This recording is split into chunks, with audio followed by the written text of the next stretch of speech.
Ninja Brian, you see that high schooler over there getting pushed around? This looks like a job for Cool Patrol. Hey kid, you getting picked on in school. The other boys, they say you just ain't cool. Well, that's bullshit. We're gonna teach you the rules. Those motherfuckers ain't gonna bother you no more. We are the bad boys from the tough side of town. We are the Cool Patrol. We'll turn your life around. Those bullies, their ass is done for now. We're gonna show you how. So fucking listen, you're first. You put your hands in the air and you jump off the ground, and then you take that funky butt and you shake it all around, and lightly jog in place and then crank it up to a prance. This is the Cool Patrol dance.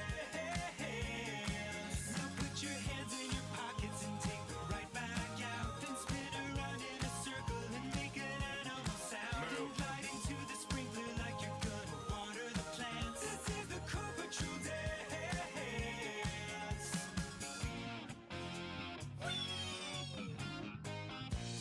You get all that, kid? That wasn't actually very helpful. That was just like an instructional dance. Hell yeah! Motherfucking bullies better watch their ass. You're sending all them shits a message. There's a new king in class. When they see you, they're gonna freak out and piss their pants. They are your bitches. They are your bitches because you put your hands in the air and then stick out your rear end, and then you wiggle it real hard and you hug your closest friend, and then you wildly remove your clothes and tear away pants. This is the Cool Patrol dance. Now rub the peanut butter on you from your head to your feet, and cover up your nudity with different cheeses and meats, and slap a camel because this could be your only chance. This is the Cool Patrol dance. Cool break. All right. This is cool. Excuse me. Hey, I have an idea. Let's kick it.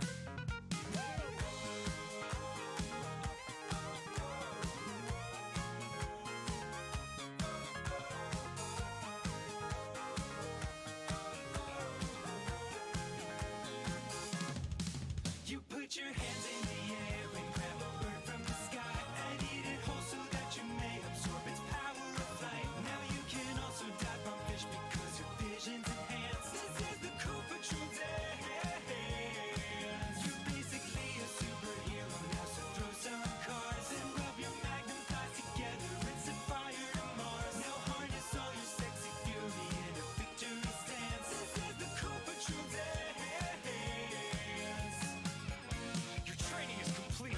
Now go show those fuckers who's boss. Okay. Hey guys, listen up. You put your hands in. Oh God. Oh, he might actually be dead.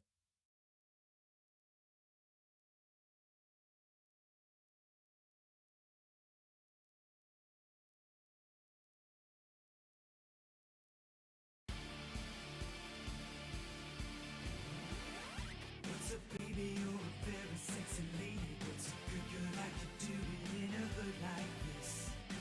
Your life's in danger, every enemy's a stranger. Looking for you, I rule this town with my iron fist. Check my sunglasses for proof that I kick some asses. No more classes, you've been schooled and now you know the deal. Everyone here has a black belt in amazing and diplomas from the University of fucking keeping it real. That's how we're living. Welcome to Attitude City. No fucks are given when you're in Attitude City. You made the right decision. Your goal was to learn how to rock. Now sit back as I walk you through my life as the baddest fucking dude on the block. Every morning I wake up before the dawn, run a half a mile in 47 minutes flat. When shit gets crazy, I water my grandma's daisies and sit down with her for biscuits and have a nice chat. Fuck yeah! Then I maintain this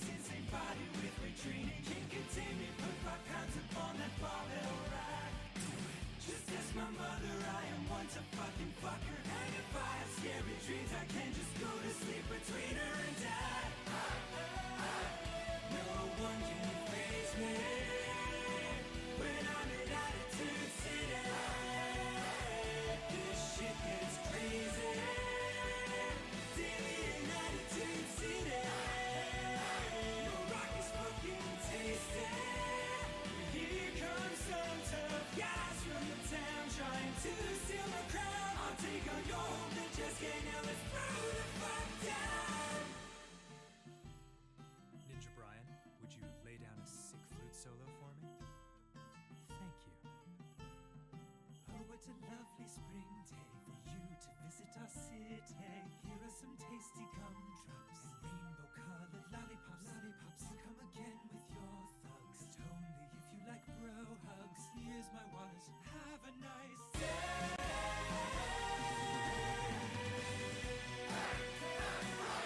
We are the masters of fucking attitude today.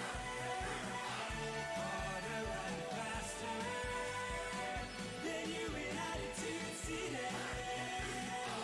Nightmare disaster for anyone who shows disrespect. Your life will protect. And if you think we're awesome, then you are extremely correct. Sorry, I don't know why we said fuck there. Sorry again?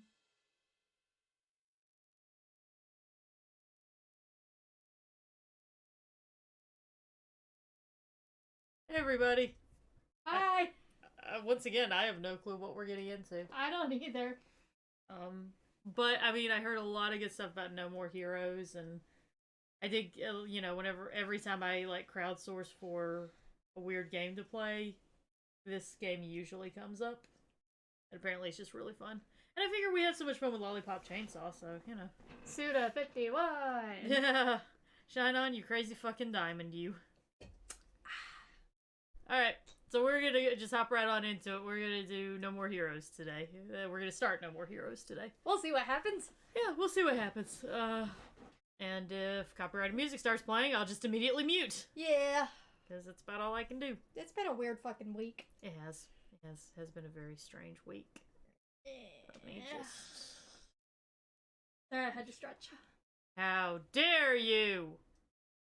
That's okay. Alright. Oh, I've got all of Lollipop Chainsaw uploaded. Well, funny you should say that. Oh, I have God. all of Lollipop Chainsaw uploaded on my YouTube channel, actually. Yep. So that is under the playlist What the Fuck Sundays with Kayla. Yeah. So there you go. You could still see us play Lollipop Chainsaw, which I really recommend. It was a very, very good playthrough. It was fun. Hi, DJ Tiger Fox. Alright, so we'll just hop on in and just see what happens. Okay. Sound good? Yeah. Alright. Choose difficulty. Sweet, perfect for beginners. Mild, many strong men await you. What do you... I think we're gonna be trading off, so what do you want to do, Kayla? Sweet, because I'm a little bitch baby. Okay. Because of Kayla's little bitch babiness, we will play on easier difficulty. Yeah. We can swap between each other. I am here! Oh, okay, wow, just throw right into it? Yeah, kind of just toss me right on into it. I like the art design. I also like the motorcycle design, not gonna lie. Look at that badass. Oh, okay then. Be prepared for any... I know a lot of gamers out there don't have much patience. Okay. At least that's what Bishop, the dude at the video store, said. So I'm at the register, then I realized I got no money. I was seriously broke. Why? Because I met this smoking hot chick last night at the deathmatch bar. Man, she smelled good. So being the gentleman I am, I bought her a drink. Anywho, I decided to get a job. The gig? Assassinate the Drifter. So I went where I was supposed to and waited for the guy to show up. And there he was. This cat, well-dressed, cool, couldn't tell if he was the shit or just plain old shit. Yeah, so he's styling, fast, aggressive, and packing heat. Bada bing. Or at least it was supposed to be. Till she showed up. Her name?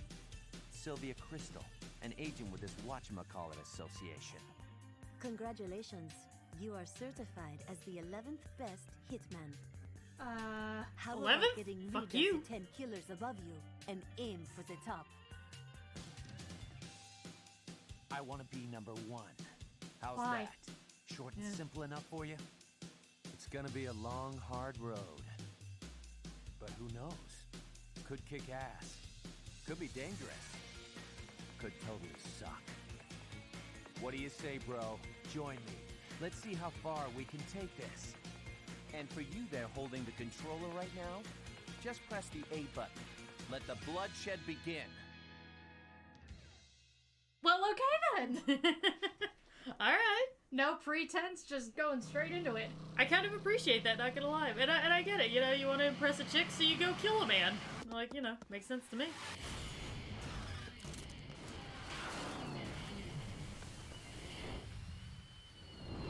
Fuckhead! What? Call them fuckheads. Yo, help me out here. Where's this death metal dude? Bad answer. Dude, he was just doing his job. Well, fuck him. This is the ultimate care. We are playing as the ultimate Karen. Are we gonna get beat up at Bath and Body Works? Probably.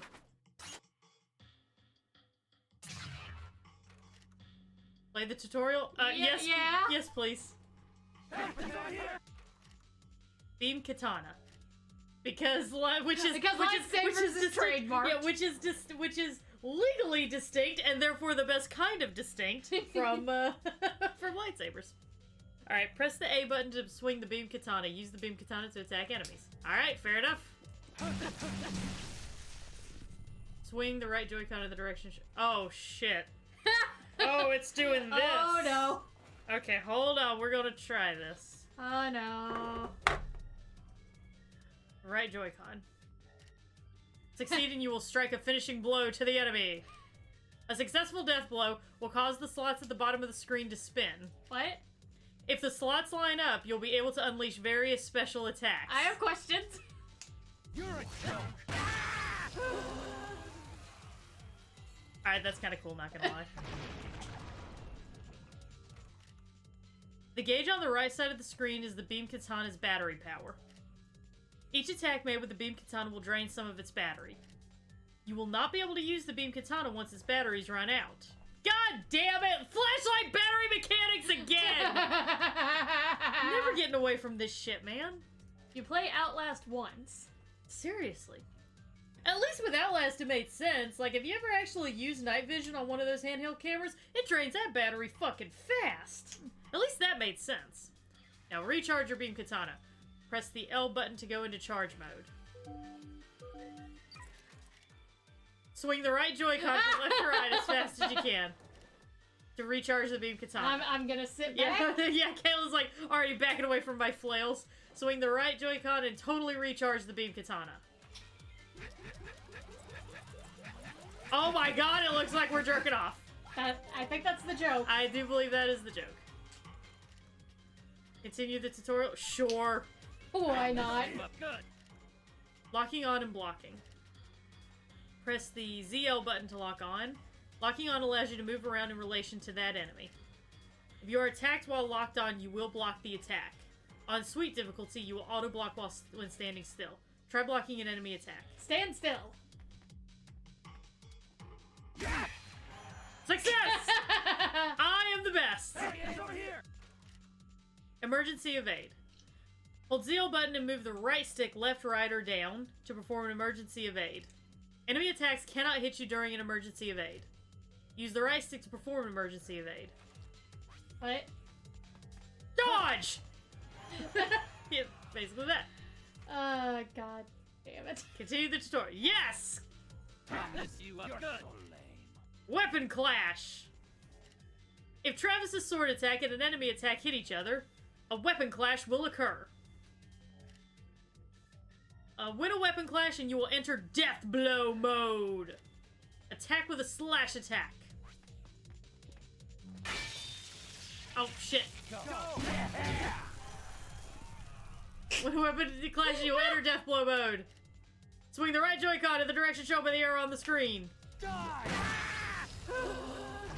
It's just rapid tap the A button. At least that's what I did, and that worked, so. I don't know, man. Down attack. A button will appear when close to a downed enemy.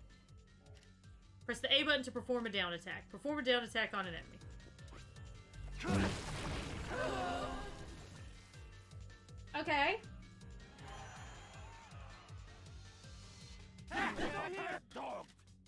The beam katana can be switched between... Oh, God, okay, now we're getting a little bit complicated.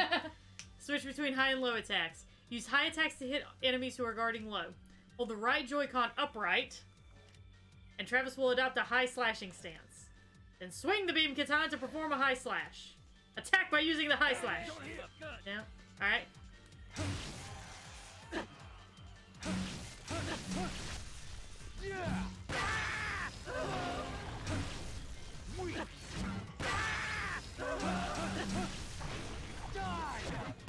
Okay, I kind of really dig this, not gonna lie.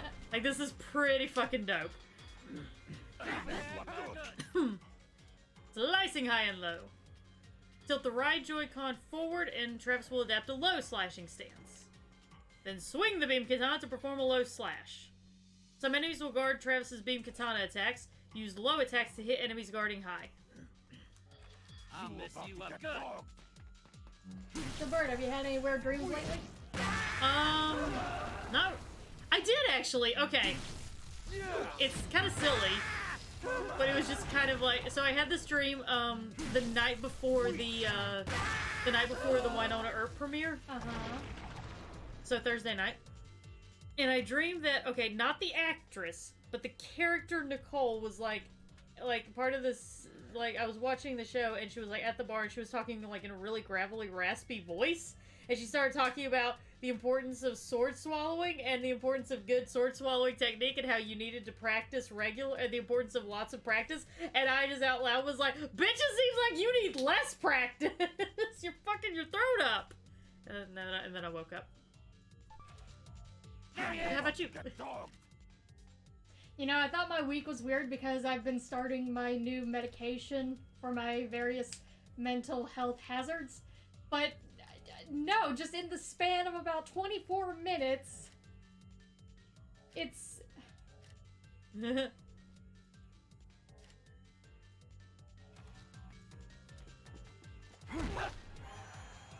Yeah? Oh, what? You zoned out on me. Yeah, I lost myself for a minute. I'm sorry if I seem weird today, guys. I'm tapering off my Zoloft, and I'm starting new medication at the same time. And it's 2 different pills for 2 different things. And my body's like, what the fuck is going on? So I kind of just zone out randomly sometimes. I try to be better. How dare you? Subtitles on! Background music. You know, we'll risk leaving the background music on. Turn it down a little bit, but we'll risk leaving it on because it's pretty odd. This music is pretty dope. You're just gonna download the VOD as soon as we're done? Yeah. I don't blame you.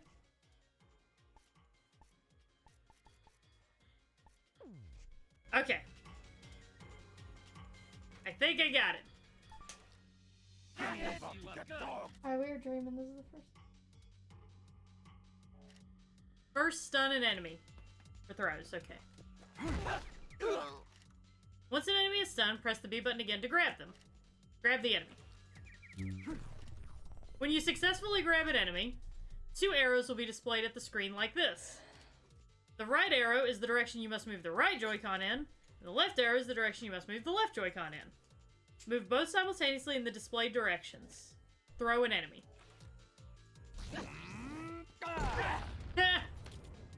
Okay, so Panda Brady says, my weird dream, and this is the first time I've had a dream like this, was I got head swapped with a tall, busty anthro wolf who tranked me, beefed up my body, then made me have to cosplay as Crystal from Star Fox. Alright, well, you know, okay. I think this has unlocked a new fetish in me. You're so lame. Charged beat attack. What is your awesome news, Gomez? I Yeah, wanna what's hear it. up? What's Hold up? down B button to charge up your attack. When you've charged your attack to the max, you will unleash a charged beat attack. If a charged beat attack hits an enemy, it'll automatically be stunned. Attack an enemy with a charged attack. Gomez got his first voice job! Woo! Nice! Congrats!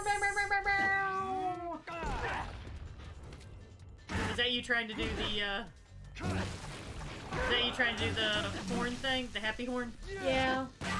I'm not good at that. I'm not a voice actor.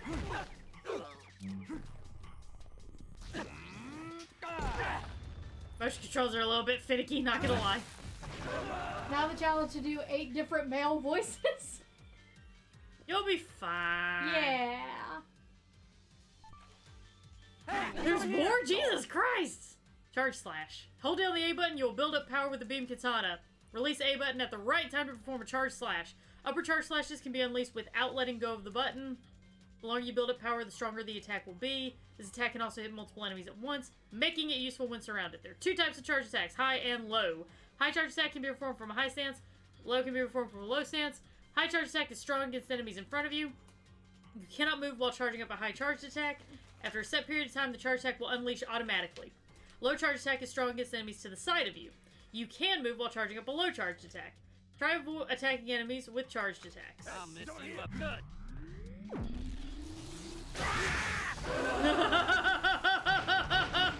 Okay then. Oh, I need to...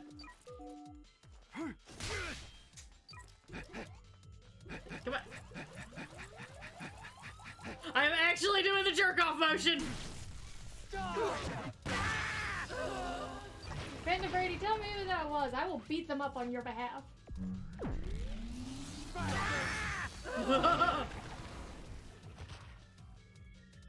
That's pretty good. I'm surprised you're not handing me the controller whenever you need to do the jerk-off motion. I mean, you know. This is the end of the tutorial! I'll mess you up good. You're a joke.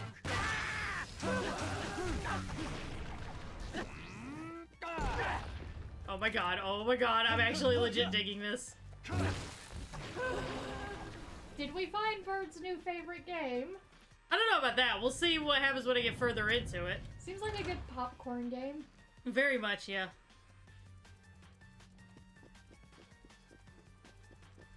Why is there a kitty in the corner? That is a tiger, thank you very much. It's all... It symbolizes his raw All of them male are kitties. sexuality. All of them are kitties, all doggos are puppers.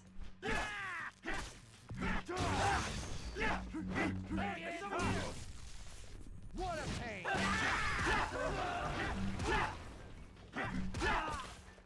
Come on, charge up. What a pain. Go, go. What is happening? I don't know. You're a joke.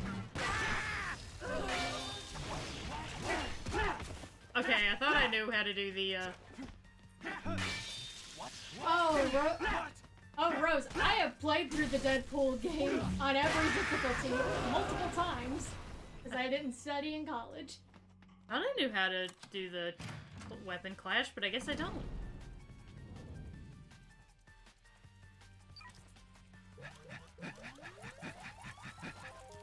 It actually does make you do the, jerk-off motions. About to say, do you even know how to jerk off? Yes, I know how to do it. I've dated folks who like to wear strap-ons. Well, yeah, but have you ever jerked off an actual dick? No. It's I mean, how hard can it be? oh, Move you your hand would up be and down. Surprised. What's that Simon and Garfunkel, what's that Garfunkel and Oates song? Hand job, bland job, I don't understand job. Sweet. Do I spit, do I squeeze, do I ever touch the top? How can I learn if you always make me stop? Okay, hold on. Somebody who's played this game before, because apparently I totally fucked up. How do you win the weapon clashes? I thought you said you were just pounding on A. I did, and it worked! And now I'm just like, oh, was that not...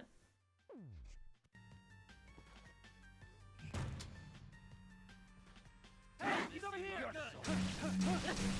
Die. On the Wii, you spun the remote. Okay. I'll just flail! What a pain. Okay? Okay, you can flail as much as you want now. Okay.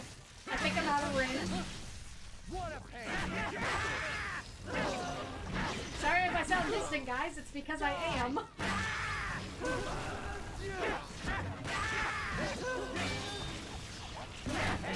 There you go, you won. Yeah, just like flail about. Maybe? understand. Oh, I did a thing, apparently. I'm so confused. Yeah, I know. I'm just like, what's happening? Go to the direction of the circle. Okay.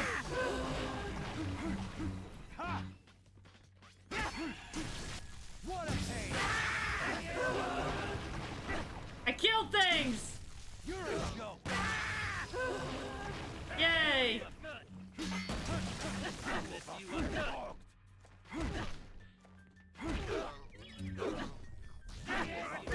Ah, You know, one Sunday I think we do need to play the Deadpool game because I still have my copy of it.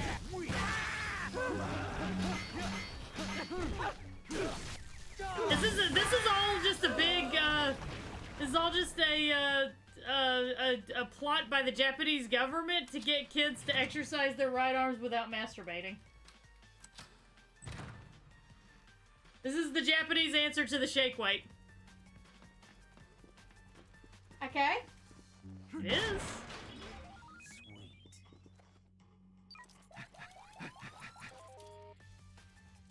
I like how it makes little video game sounds. Fine, I do. It's fun. I think that's all I got up here. Hi, Cosmo. I entered dark mode. It's very poorly explained in game. That's when you hit the jackpot. Oh, okay. Is that like Super Saiyan mode? Ah! You! Explain to me Super Saiyan mode!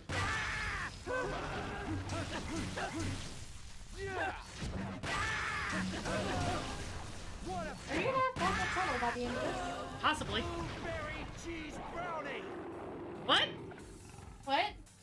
He just yelled a dessert. And now I'm just kind of stuck in this... What? What? Yeah. Oh, you like fire projectiles? Hey, he's over here! Fuck you! Okay. You're a joke! You're a joke! This is actually pretty fun, I'm gonna be honest with you. I mean, it looks like a fun little hack and slash. I'll mess you up good! What a pain! Sweet! Strawberry on the shortcake! Oh, Oh, now you're I'm in Super Saiyan mode! Yeah, I was like, oh, now it's Super Saiyan time! Fun fact, Japan actually censored this game by having the minions exploding into a cloud instead. Oh. That is actually pretty interesting. Thank you for this information. The dark mode is activated when you randomly roll a certain amount after each death. It's based on skill, luck, and combo. Kind of like the stylish system of DMC. Oh, well, I mean, I absolutely, totally, for realsies, definitely kicked ass at DMC, so therefore. I don't know, I didn't... We have nothing to worry about here. I don't know, I didn't watch the stream. Because you don't love me. It's because I got my own shit to deal with. You've Fair. seen me. Fair. Do I gotta backtrack? Oh, yep, there we go. This way! Yes, all police politely wait one at a time. Yeah, how kind of them to do that, you know? Each mode is named after an attack from a magical girl anime that Travis watches religiously. I did hear about the magical girl anime being part of this. What, like Magical Girl Pretty Mute? No, wait, that's... I was about to say, that's a yandere simulator. What's up, big guy? He got his own weapon.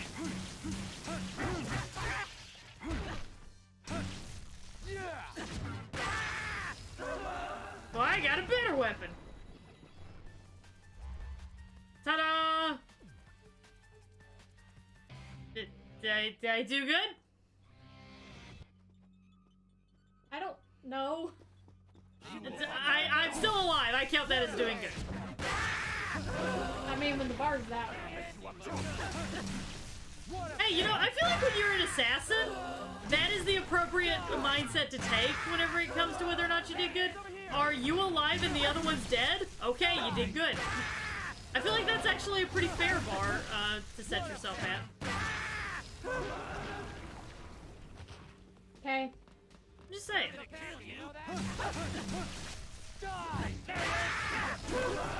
Oh shit. Cranberry chocolate sundae. You think you can beat me with that?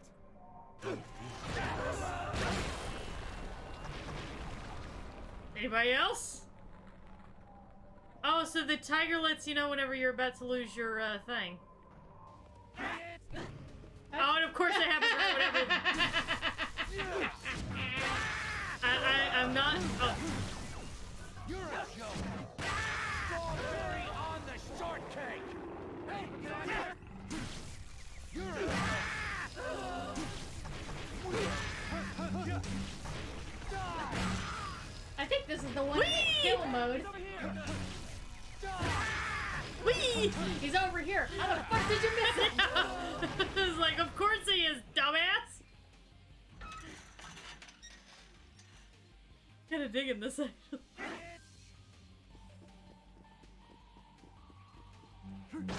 I mean, so far I'm enjoying it as a hack and slash. Okay.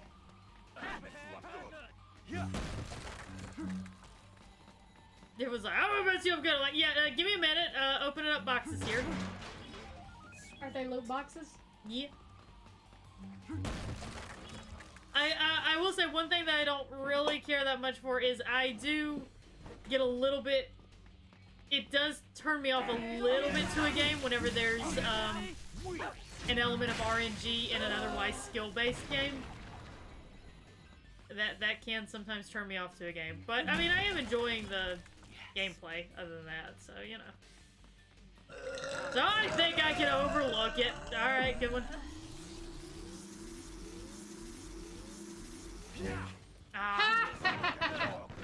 Hey, stop that! That's rude. Stop it!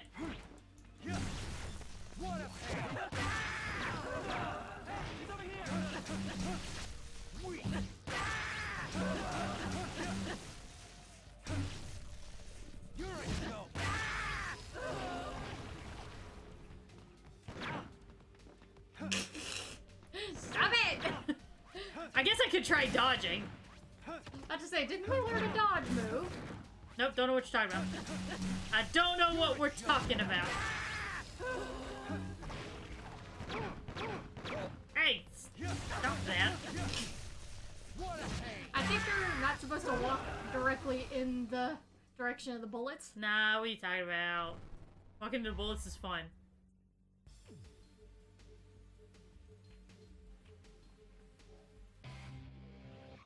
Yay! Okay then. I'm gonna sip of my drink here.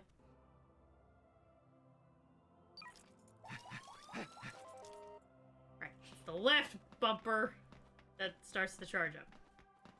Are we in a church? I don't know. Hey Raven. Hey Travis, your ranked fight begins just up ahead. Win, and you will be 10th. Lose, and hell awaits. Joke's on you, I'm already in hell. Need a bathroom break? Whatever you need to do it now. It's like warning everybody. Some call him the Holy Sword. He is good, but I know you can take him. You are the man. I am the tiger. He only looks tough because his mother was an ugly bitch. Take it to the red zone. Assassin's Way at full throttle. Unleash your power. Show no mercy. Honey, we're gonna sit down and explain idioms to you. When you are prepared to fight, I believe in you and your force. Now. Don't call it force. Garden of madness. Yeah, don't call it the force. We're already skirting the trademark line. In the Wii game, she talks to you through the Wiimote. Oh, neat. Guessing that big ol' S right there is probably a probably a save function.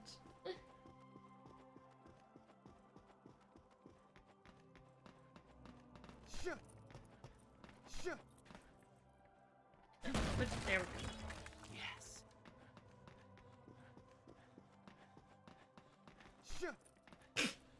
You missed. I know.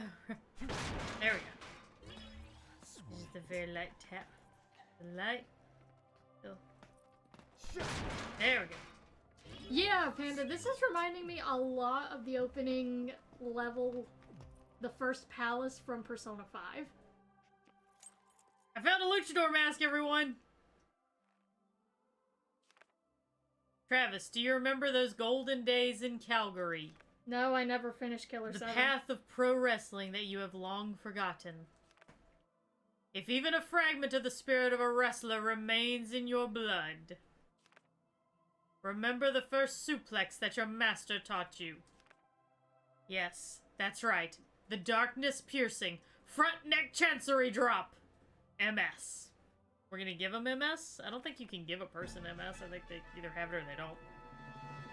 You remembered an old professional wrestling move. Alright, so I used to be a professional wrestler. That's neat. Character building! Ah, total break is the save function. Like in Dead Rising. Why have we not played Dead Rising? Why have we not played Dead Rising? I don't know. On This is your thing? channel. I'm just kind of here. We should do that.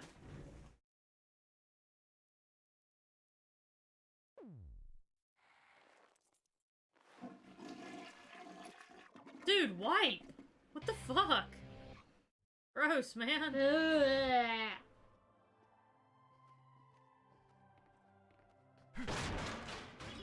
Yes.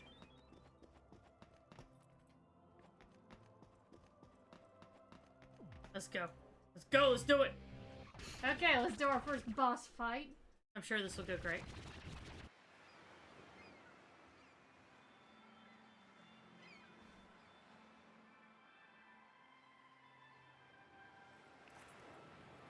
Getting very churchy vibes off of this music. Quite beautiful, wouldn't you say? Paid for with the lives of many. When you have the strength to take life for yourself, that is true wealth. I am free of desire, so long as I have this scenery to look upon. I need. So you have a desire to look upon the scenery, Please leave. which means that you do not, or you are not free of desire. Leaving in a body bag. Same. I'll only say this once more. Leave here now. No, Ganondorf, it's my Me? destiny. You obviously don't know me. You don't get it, do you? Hey, you know what paradise is, right? Paradise. Yeah, This is Paradiso. paradise, It's one of the place levels where in dreams are Bayonetta. fulfilled. Well, you've had your dream, old man. Time to wake up. This is no paradise. All right, then what is it? A place to die. I'm Alright, glad well, you that's a and I very are on nice the penis same you got there, page. but I was here to fight, actually. So naive. You have no idea, do you? What a pity. You make an old man cry. Arrogant, crude little shits like you come around from time to time. Listen well, young one. The wall is high, higher than you will ever know. Okay. Ultimate sacrifice. Huh, excuse me? Suddenly I Now feel like I'm draw. being followed. Davian, thank you very much for the follow. You can take that to your grave. You can take my life, but you can never take my friend. Actually, no, you can't take my life either now that I think about it. I was about to say, Guys, I feel like I'm being watched. By someone besides you. Davian, also thank you for hosting. It is very appreciated. You are very appreciated here.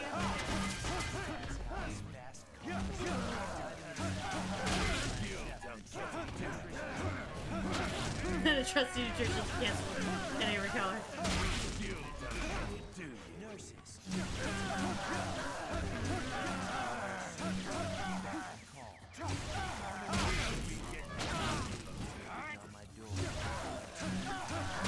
Why are you bragging about this? Well, I'm talking about the things that I want. I want money. I'm doing this for cash, man. Oh, I thought the discount Ganondorf was talking. No, this is me. Everything in its It's the it's the life of winners. That'll be my life. Thirst for self.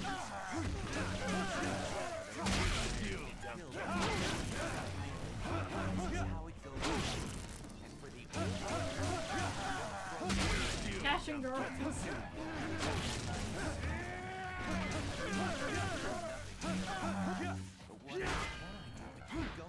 Why do we need to have this soliloquy in the middle of this Final Fantasy ass fight? Oh shit, we got multiple enemies now. Okay, this is the thing. Good luck.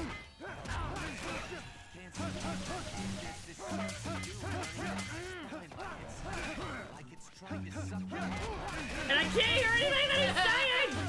That's why we got the subtitles. Yeah, that is why we turn subtitles on.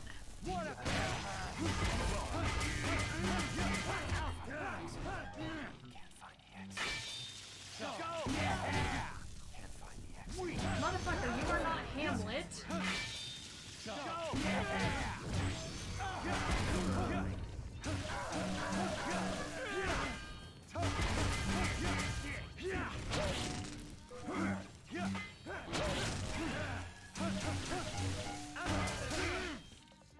Come on, big guy. For the honor of Grayskull! Drop the sword! Oh. Oh. Sorry.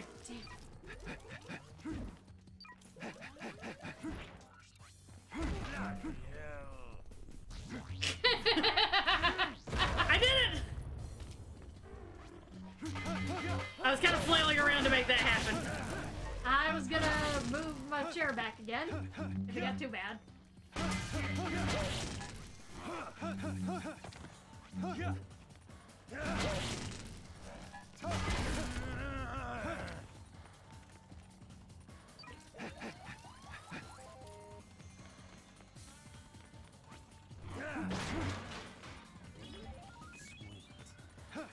Now remember how you can stand there and get an automatic parry attack?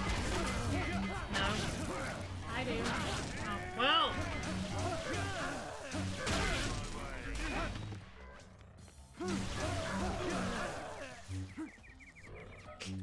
Ah, come here.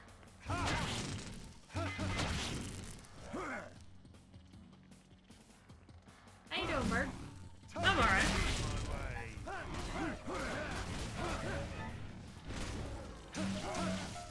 Got him. Oh,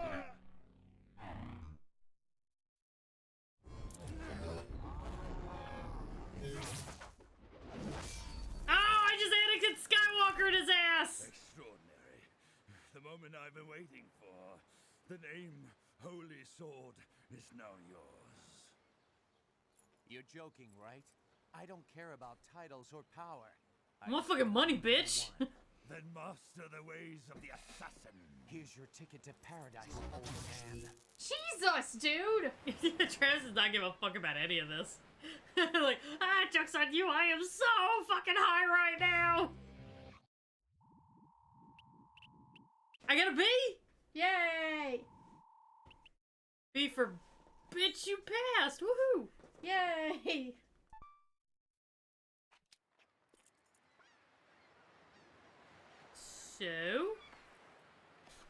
So, Dandy, sucks about your limbs. But you know who else lost his limbs? Who? Batman. I don't know who that is. See, this is why we need TV! Na na na na na na na na na na na na na na Ganondorf! Na na na na na na na na na na na na na Ganondorf! Ganondorf! Ganondorf! Okay. Go collect your prize. Are we done? No, I'm never done. Yes. Oh, max vitality increased. Is she my prize? Do I get to collect her? Well, women aren't people, so yes. You wanna see my punch technique? Wah, wah, wah, wah. Cool, huh? Anyway, totally just killed an assassin. Just saying. Not trying to brag or anything, baby cakes, but you know, kind of a big deal. Nice kill, Travis. I didn't think you had it in you. It was rather exciting. Congratulations. You are now Was it ranked 10th. stimulating? 10th, huh? What? Do I get anything? Do I get money? How about some cash? That should help you pay the bills. Sounds good. I'm not feeling the sense of accomplishment. Is she that gonna I be the should number one assassin and So I she's just using gotta do him this a few to go more ahead times. and get rid of her competition? You so And then she'll choose, kill him? Yes. I feel like you probably And just you will keep inadvertently your predicted the promise? twist. There is nothing the association cannot do. And if I refuse? As the 10th ranked assassin, you are now a target for those who want to replace you. Anytime, anywhere. Number 11 could be right around the corner, ready to put a knife in your eye. So what you're telling me is that I gotta continue fighting. There's no way out of this. You set me up, bitch. Quit your bitching and get with the program. There's only one road out of here. Yeah, I just painted a massive target on your back. You know, Okay, quit how quit about bitching. this? If I become number 1, will you do it with me? Maybe Are you not. serious, dude? Maybe not. Come on, just once. Travis be horny on main. Go to horny She jail. yeah, she was about to say she's gonna bonk him on the head with that camera. Go to horny jail. Bonk. Ranking list. Marvelous!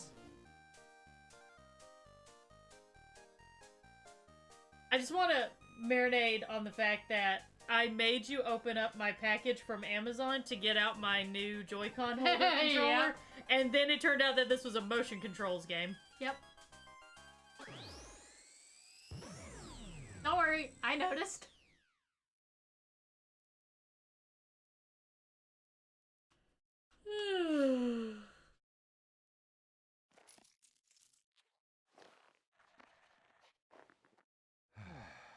Okay, sure, let's save.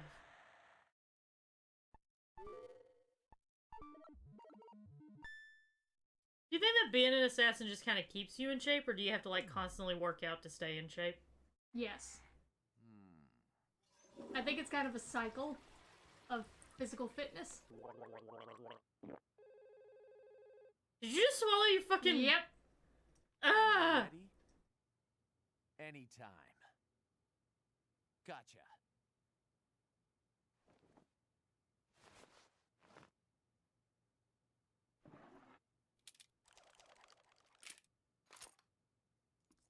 Do you have a permit for that? Probably not. That poster is covered in jizz. I love how no matter what your job, what your profession, weeb's gonna weeb. Kitty! Can I pet the kitty? Probably not. I want to pet the kitty. Why can't I pet the kitty? I don't know. We can change clothes.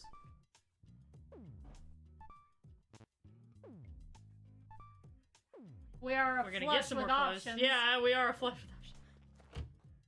But we can change clothes when we get more options. Kitty! Really want to pet the kitty. Alright, so that is just our weapons. Good to know.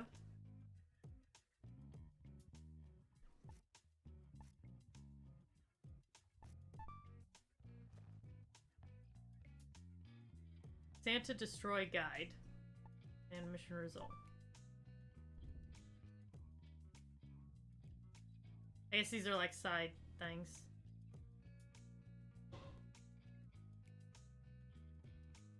Oh, Santa Destroy is the name of the town. I thought this was a guide for like a side mission where we had to kill Santa Claus, which I was gonna be like, I'm totally fucking down, let's get that red son of a bitch.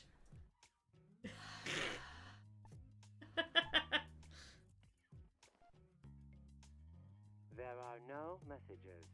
No one loves me. Kayla, why does no one love me?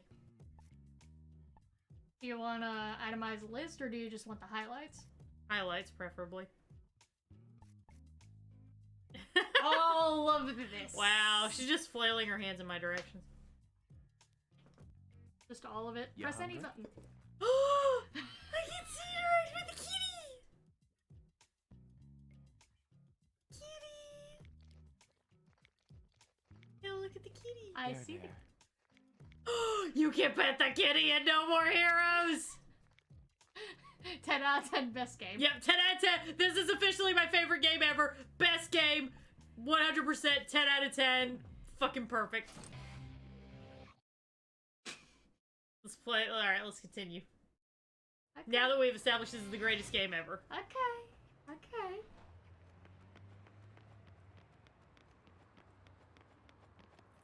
If I have to use these fucking Joy-Con controllers to steer a fucking vehicle, I'm gonna be honest with all of y'all, it's gonna get bad. Y'all thought that Minx's driving was bad. It's gonna be nothing compared to the hell I am about to unleash on this fucking road. The next fight has been arranged. You don't have a lot of time, so I'll just tell you what you need to know. The 9th ranked assassin is currently Dr. Peace. A doctor? Beg your pardon? Actually, a detective. A dirty and unscrupulous detective with plenty of dark secrets about him.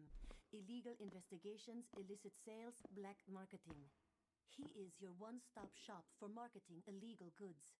And on top of that, he is a trained assassin. He's been doing some work for the Mafia, and before you know it, he's up there ranked 9th on the list. To be frank... And also at one point, you won't I think he stand a smacked the chance kitty. against him. You're as good as dead. What's it going to be, cowboy? Put me in, coach. All right, please transfer 150,000 LB dollars. What?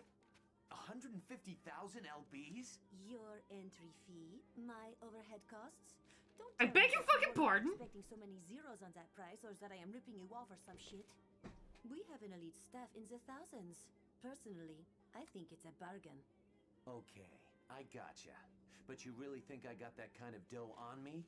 What the hell am I supposed to do? You are Not be a supposed to little do bitch your about job. it. You've been hired to kill someone, so just do it and quit your whining. Plus, on-the-job training would be good for you. If you're interested, I can introduce you to an agent, an advertisement agency. But really, they're erasers. I'll tell you where it is later. Why don't you tell me now? Catch up later, okay? What?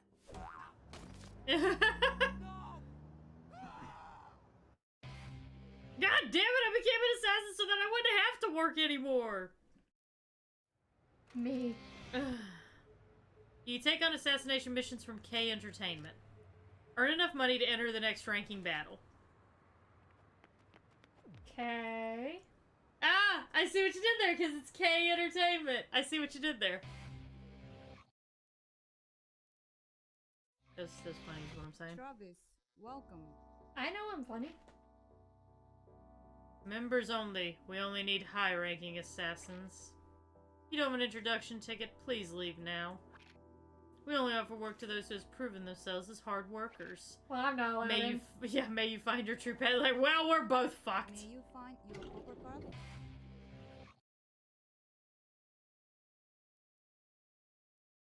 So now we gotta actually work. Job Center is now open. I'm out. You can take on part-time job missions from the Job Center. Earn enough money to enter the next ranking battle. Press the X button to call your bike. Oh god, they are actually gonna make me drive. Stay next to your back and press Y button to get on it. You mean your bike? Press the Y button to get off the bike. Press the up button to change the minimap's display. Oh dear lord, everyone.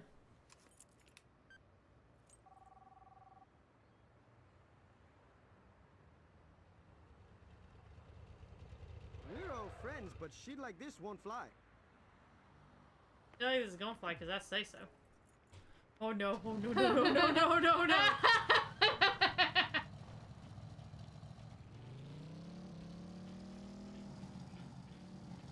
You okay? Okay, alright, okay. It's fine, it's fine, it's fine, it's fine, it's fine, everything's fine. It's fine, everything's fine. You're the cruise ship of cars right now. I'm the Costa Concordia of cars right now. A very special shout out to everyone who got that reference. I appreciate your viewership. If you did not get that reference, then after this stream, please go and watch the Internet Historian's video on the Costa Concordia. Or the Well, There's Your Problem video on Costa Concordia. Yeah, either way, you will be enjoying yourself. Largest cruise ship disaster since the Titanic. Uh-huh. I think also most lives lost in a cruise ship disaster since the Titanic. Oh, it was only like 30. Yeah, but still. Yeah. It would not have happened if the captain had not been an idiot. If he didn't have his mistress on board up at the bridge, you know, if there was proper communication. If they hadn't outsourced jobs that kind of very heavily rely on quick communication. Secret of the first class yet. Why are you here, third rater? This is a place where third raters get together. So you're a member. Well, I'll teach you some good stuff. All first raters in the world will want third raters.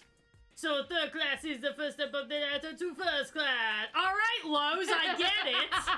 I was about Fucking to say. hell. Your life would change if you work here.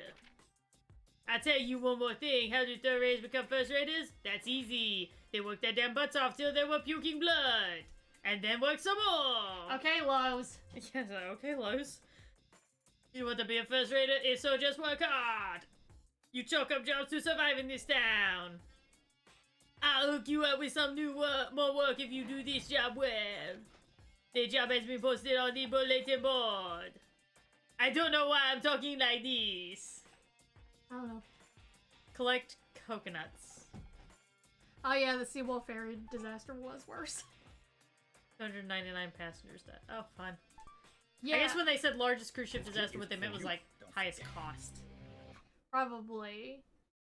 Because, like, I was about to say, I know there are other ships that have definitely gone down with a lot more people since the Titanic, like the MS Estonia. Mm-hmm. Whew! That one was bad. What happened in that one? So the MS Estonia was one of those ferry ships where you can, like, drive your car on and it gets you across the water. Oh, dear. So the front of the ship would, like, open upwards to let the cars on, and then it would close as it was going. Mm-hmm. In the middle of the night, like, they heard a thump. They didn't know what it was. Turned out that front gate of the ship fell off into the ocean. And they couldn't identify it. Because they couldn't see it. Mm-hmm. Ship very quickly filled up with water. And at one point it was sideways to where the people who were able to get out were just walking on the side of the ship. Okay.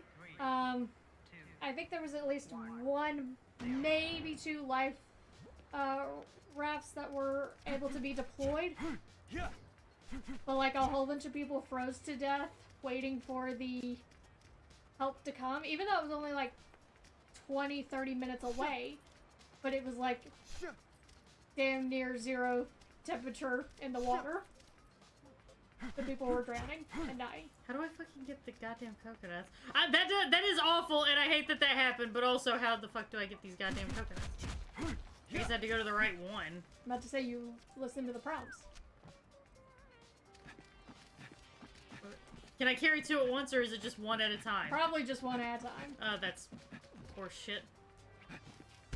Here's your coconut. Put the lime in it and drink them both up. Hey, Gas Guardian. We are playing No More Heroes. That's easy. Okay, so I gotta go up to it and get prompted.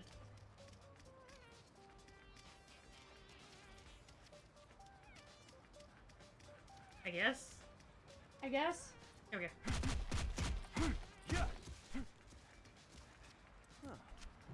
Oh yeah, they... some people ripped all valuables off the ones that made it outside the ship. Oh. Yeah. So you either froze to death, or you got your shit taken from you. Yes. It's easy.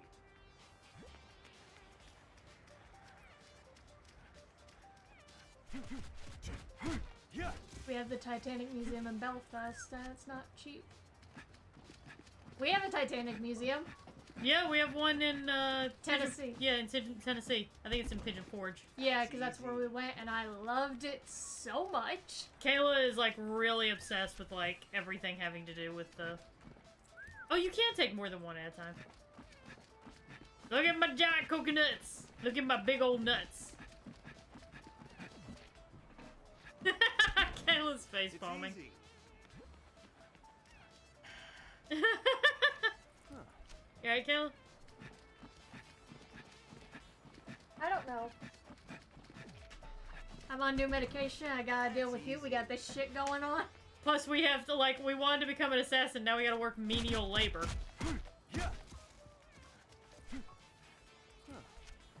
I mean, we technically work menial labor.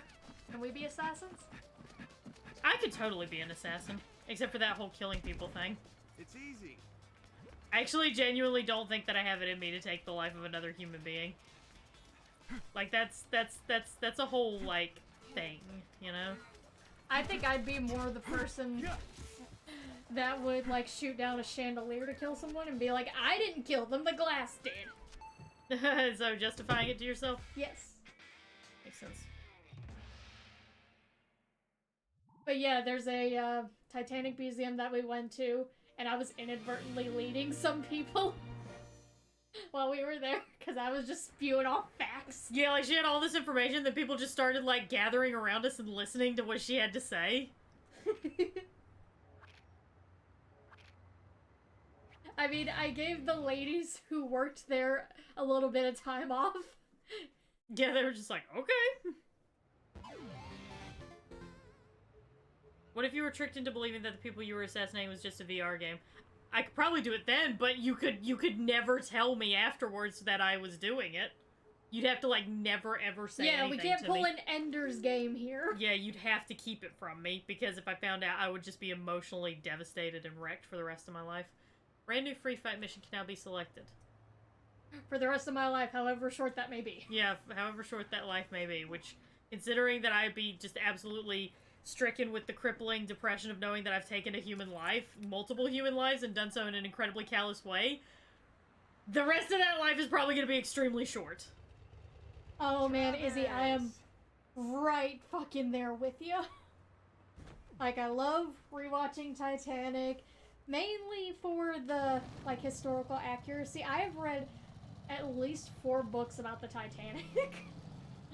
And I love watching documentaries on disasters, like the Tenerife Airport disaster. Oh my god, that was so fucking bad. Well, while I'm driving around doing odd jobs, why don't you fill everyone in on the airport disaster thingamabob? Okay, so, the Tenerife Island is in the Canary Islands in the Pacific Ocean, I believe. Huge asterisk next to that. Huge ass next to that. Yeah. So it was like the 60s or the 70s, I forget which one. And a whole bunch of planes were coming in because it was, you know, the summer season, and they were going to the big airport on the Canary Islands. But, basically, the IRA, decided, no, we're gonna bomb it instead. That's the Irish, what's IRA stand for? The Irish, Revolutionary something. Irish revolutionaries. They bombed hate an airport. Yeah, they hate England. Yeah, so they put like a small bomb in the airport. I think it killed like 8 people, but the IRA also called the airport afterwards and said, "Hey, we have a second bomb in there." Gave them warning and shit. Oh, how polite of them, I guess. The IRA, whenever they would do, like, bombings and shit, they would actually give a code word to whoever was working and who happened to pick up the phone to confirm that it was real and that it was an actual bombing and not a joke. They had a password. Wow, so their bombs were literally password protected, huh? Yes! Yes, they were. Anyway.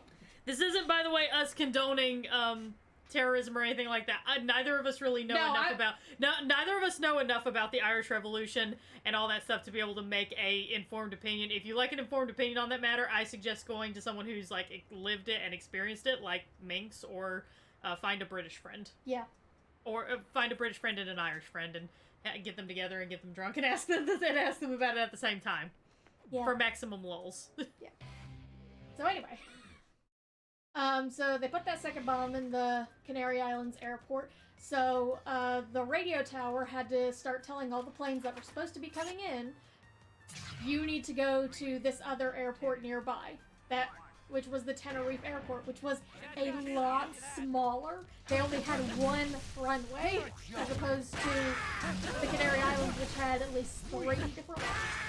And the planes that were coming in were like the big Boeing 747s, or like the precursor to they were big fucking airplanes. Massive fucking airplanes. Massive airplanes.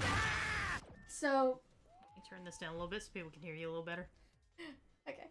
So on the side of the airport, basically you had a whole bunch of planes coming in, but they didn't really have anywhere to really go. So they just started lining them up on the side of the runway and turning it into kind of a traffic jam, because these were basically 2 guys in this control tower trying to run everything and take care of all these planes that they had no experience dealing with because they'd never been this busy before. And the thing about the Tenerife Airport is it's way up the fucking mountains. And you know what happens when you're up in the mountains? You lose oxygen? Also, yes. There's a whole bunch of clouds there. Oh yeah, clouds. I guess that would be a thing, wouldn't it? Yeah, and these clouds very frequently would show up on the tarmac. And, you know, give shit visibility. For a brief moment, I misheard you and thought you said clowns, and I was like, why the fuck are there clowns up in the mountains more than anywhere else? Is it because it's a better hiding place for when you kidnap the fucking children? No, Maine is a better place. That's true. Okay, so clouds, ship visibility, plus a tiny airport that has never had to deal with this much traffic before. Okay, so 2 Boeing 747 passenger jets. They were the big result of this. They were first in line, and the first one that was ready to go was a KLM flight, which is by, like, basically Dutch airport, or Dutch Airlines, whatever. A Dutch oven, got it. And the original airport actually opened up earlier, so they could have gone back. But this KLM flight thought, oh, we're gonna be here a while, we might as well fucking fuel up. Okay. Fueling up a giant Boeing 747 is gonna take a while. And everyone else is behind them. And when we say behind, when Kayla says behind, what she means is they're still up in the goddamn air. No. Oh, okay. They're on the ground now. Oh, okay, alright. They're all on the ground. They're just in literally a line of planes. Okay. That are waiting to go. And they have to wait for the KLM flight now because there's literally no room for them to go around and try to go ahead, because that's what the Pan Am flight did. Mm-hmm. They tried to go around, but it was literally like 12 feet separating the wings from hitting each other. And they decided, you know what, no, we're not going to do that. We're not going to risk it. We're just going to wait. Okay, so the KLM flight, the captain of this flight, he was actually like a spokesman for that airline. He was in magazines and shit like that. So he had a really big ego about him. Naturally. So whenever the Tenerife Airport finally said, okay, you can start going, you can start prepping for, you know, takeoff. The KLM flight was going first, and they had to basically turn and go down the runway to the end, and then turn around, and then they would, like, gain air and take off. Meanwhile, the Pan Am flight right behind them, they were told, go to this turnoff, basically, from the tarmac. It's basically a parking spot for a plane, and they're like, go here, and after they leave, you can... I wish all disasters were like that right there. I know, right? So once they leave... they said once the KLM flight leaves, then that'll get you closer to the end of the tarmac. You can just turn around and go. So basically, hey, do us a favor, pull off on this turnoff to clear off the road for the big plane. Once they go, you can go. Yes. Alright. That's exactly what's happening. Alright. But they didn't specify with... The whole thing with this disaster is shit communication. Especially from the tower, because they're like, no, go to turn off 3, but none of them were labeled. So they're like, is it the third turnoff from the one we just passed? Is it the third one from the end? The KLM flight, they just didn't fucking know. Right. Understandable. Oh, not the KLM, Pan Am flight.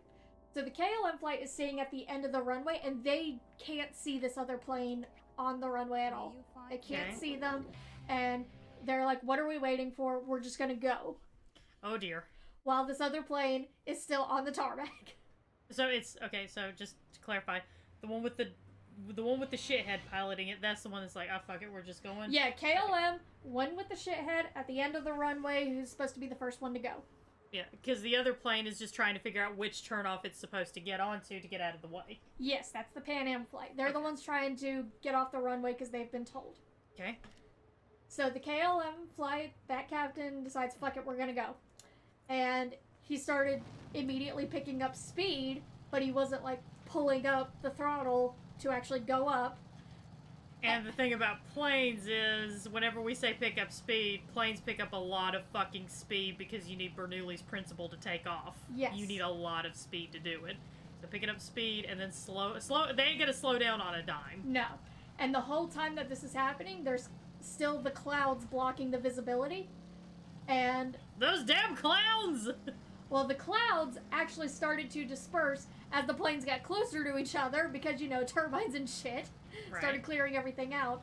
They were about a couple hundred yards away from each other whenever they finally saw these two planes. The Pan Am flight, the one that was supposed to get the turnoff, it was trying to turn the other way into the grass just to get the fuck out of the way. Yeah.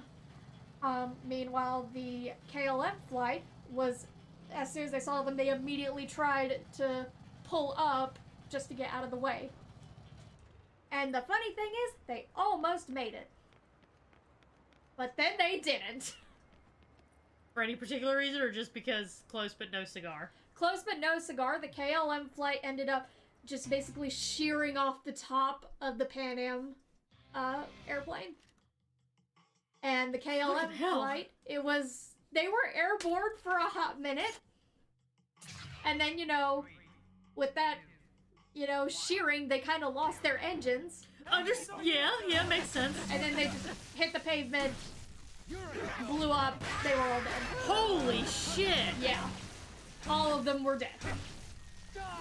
And that was the only disaster, like, it was the only airplane that anyone could see. Right. So the Pan Am flight had gotten a little bit into the grass and got shoved there whenever the KLM hit them. But the clouds were still kind of there. No one could see them. And there were still a whole bunch of people alive on that ship. Or on that plane. So I think about 30 to 60 people had to basically get themselves out of this burning wreckage of a plane. Right. And they had to walk through the grass back to the airport and civilization basically to try and get help. Because again, nobody could see them. Nobody knew that that other plane had been hit. They just thought the KLM flight just blew up. Wow. Yeah, so the Pan Am flight, I think about between 30 and 60 people were able to get out of that wreckage. Obviously, of course, a good number of them died on impact because, you know, it's kind of hard to survive a jet engine to the face. Really? I mean, I would think that'd be a super easy thing to survive. We're not making light of people dying, by the way. No, we're not making light. This is just how we cope with bad news. Yeah, so from these two planes colliding... Also, Gaming Lord, thank you for the follow. Yeah, thank you. It resulted in 583 fatalities. Fucking shit. And most of those were the KLM flight. Yep. Damn. Because I'm assuming there were no survivors on that end. No, there were no survivors. The 61 survivors came from the Pan Am flight because their plane hadn't been totally destroyed. The top half of it was sheared off. Like, definitely. And some people definitely died from that instantly, and it did catch fire, of course. Right. But, people survived that one, including part of the cockpit. And Okay, this is gonna sound horrible, and I'm sorry I'm laughing. It's literally just how I cope. So, the flight crew of the KLM flight... No, not the KLM. Pan Am flight. They were like, okay, so we are going to turn off the engines. They say this after they hit because they're like, oh shit, there's fire, and now we have exposed gas lines and oil and shit that could catch fire and kill more people. And the thing with planes is you hit buttons on the top above you to turn off the engine. But they don't have any buttons up above to turn There off was the nothing engine, there. There was nothing, because the other plane had basically given them an impromptu skylight. I mean, they turned it into a convertible. Oh god, I'm sorry for laughing, y'all. Oh.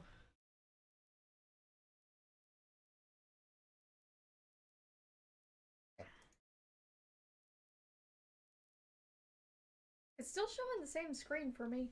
It'll be back in just a minute. I'll just give it a minute. Try closing and try. I'll close out Twitch and then go back in. Refresh. Refresh. I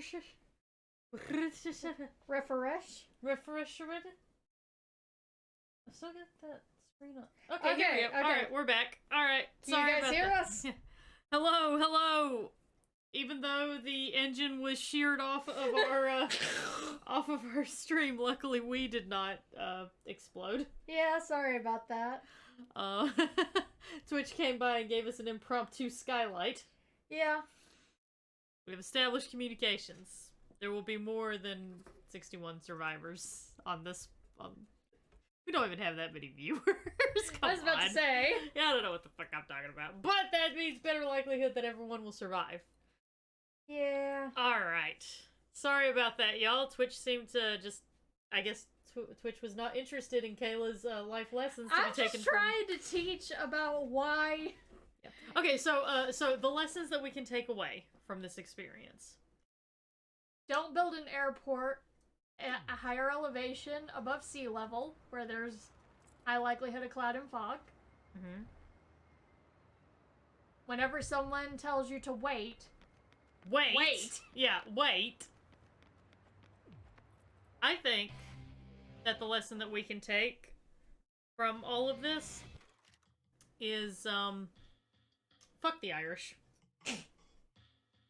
Don't talk about our people like that. That was a joke, Twitch. That was a joke. That was a joke. It was a joke. And also, to be honest, you look me dead in the eyes and tell me that nobody on the Well, There's Your Problem podcast nobody made that joke and said, I think the lesson that can be taken from this is fuck the Irish. Well, I mean, they talk a whole bunch of shit about the Dutch, which is what the KLM flight was from. So, you know. Huh? Okay, let me... Yeah, Twitch hates free safety lessons. I guess so. We're just trying to teach people things, Twitch. Why you gotta be like this? Yeah. Let me teach you about the New London, Texas school explosion. Please, teach us all about all of the disasters. So there's this place in Texas called New London. They originally just wanted to call it London, but a town like that already existed in Texas, so they called it New London. This is already off to a fantastic start, I must say. So, sorry, I'm trying to get an accurate time frame.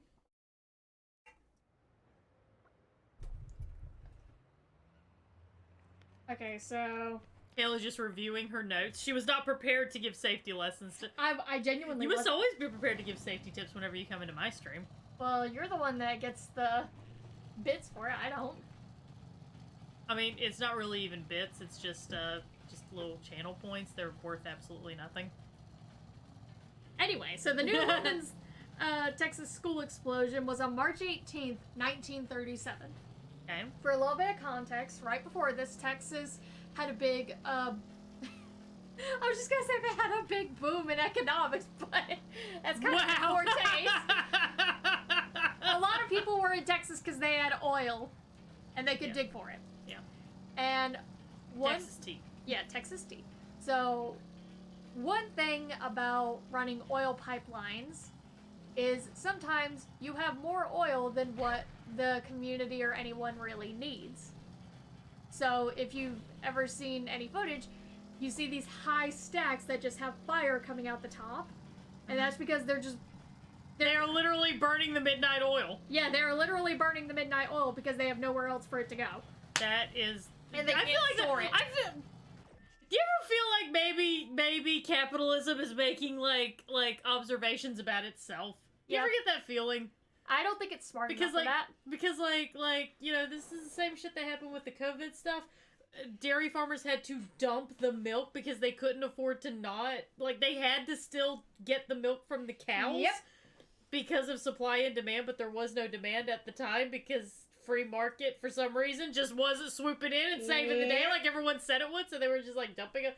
You ever feel like capitalism is just like making commentary about itself? No, I don't think it's smart enough for that. So anyway, another result of this, because they had laid so many oil pipelines, was that people didn't want to pay their gas bill, and they would just create their own lines into the oil pipes so that they could just have their own power. Could we have a really quick, do you mind, could we have a quick time frame, like around when this was taking place? Like what decade? This was the 1930s. Okay. Alright, just to give us all some context. Yeah, because that shit would never fly nowadays. No. Like, no, you pay us and then we don't regulate any of the businesses. You might get what you paid for. Yeah, see, the thing is with the companies that ran the oil lines, they technically had to say, you know, don't siphon off our lines, but they wouldn't check and they didn't really care. Because again, it's a thing of they were getting so much that they couldn't... They were just like, okay, this is less that we have to burn. Right. It doesn't really matter. Right. So one place that did this was in New London. For their high school, they, instead of paying for a gas bill, they decided, okay, we're just gonna put a line to a nearby oil pipeline and just get our heat from there. Right. But here's the thing is, whenever you're making your own shoddy line to an oil rig, it's probably not going to be the most structurally sound whenever it comes to actually pumping a flammable well, material. I mean, it'll get the flammable material in there, it just won't secure it. Yeah. Because there was a bit of a leak. What? And another part of pumping oil is there are a whole bunch of flammable gases that come with it. Oh, and what? you don't always smell them. You don't always know that they're there. And they did not know that. So, hold on one second. I can get, like, specific times for this. Oh, jeez. Good to know that this horrific incident was thoroughly documented. Yeah. Okay. So, it was a Thursday whenever this happened, and the Friday classes were canceled to allow students to participate in a scholastic and athletic competition. Everything's gone to shit, must be a Thursday. Yep. At the same time, a PTA meeting was being held in the gymnasium in a separate structure about 100 feet from the main building where it all happened. Alright, so you got, like, the PTA, it's a Thursday, kids are off school tomorrow because of some, like, stupid fucking field trip that they're probably gonna be bored as shit at anyway. God, this is just like the holy triumvirate of misery! Approximately 500 students and 40 teachers were in the building, the main building at the time. Okay. At 3:17 p.m., the shop class instructor turned on an electric sander. Oh, dear God. And it's believed that the sander switch caused a spark that ignited this buildup of gas and air that had been... That nobody could smell because a lot of times these are gases that you can't detect with your own nose. Not to mention, all of the lines where everything was happening was in the basement of the school. So it was just slowly seeping up. And again, no one could fucking tell. Fucking hell, my dudes. So, reports from witnesses around this time said that basically the building kind of jumped. Holy and shit! Expanded, and then landed back on the ground. Jesus H. fucking Christ! The building almost got abducted by aliens. Yeah. So, like... The aliens were, like, in mid-abduction, like, yeah, let's take this whole... And they saw what was going on and went, nope! Like, just dropped that shit, went, nope. Yeah, like, the roof of the building, like, hopped up and then crashed back down. Fucking hell, I thought that was shit you only see in cartoons. No. No. No, no, no, no, no, no. The main wing of the building just completely collapsed. And there was no fire after the explosion. It was just the one big explosion. The one big boom. Oh, God. Are you okay? God, don't. Bird, please, for the love of God. Do not make any type of commentary about Texas being a bastion of anti-evolution creationism teaching, and then a whole school getting wiped out by a Big Bang.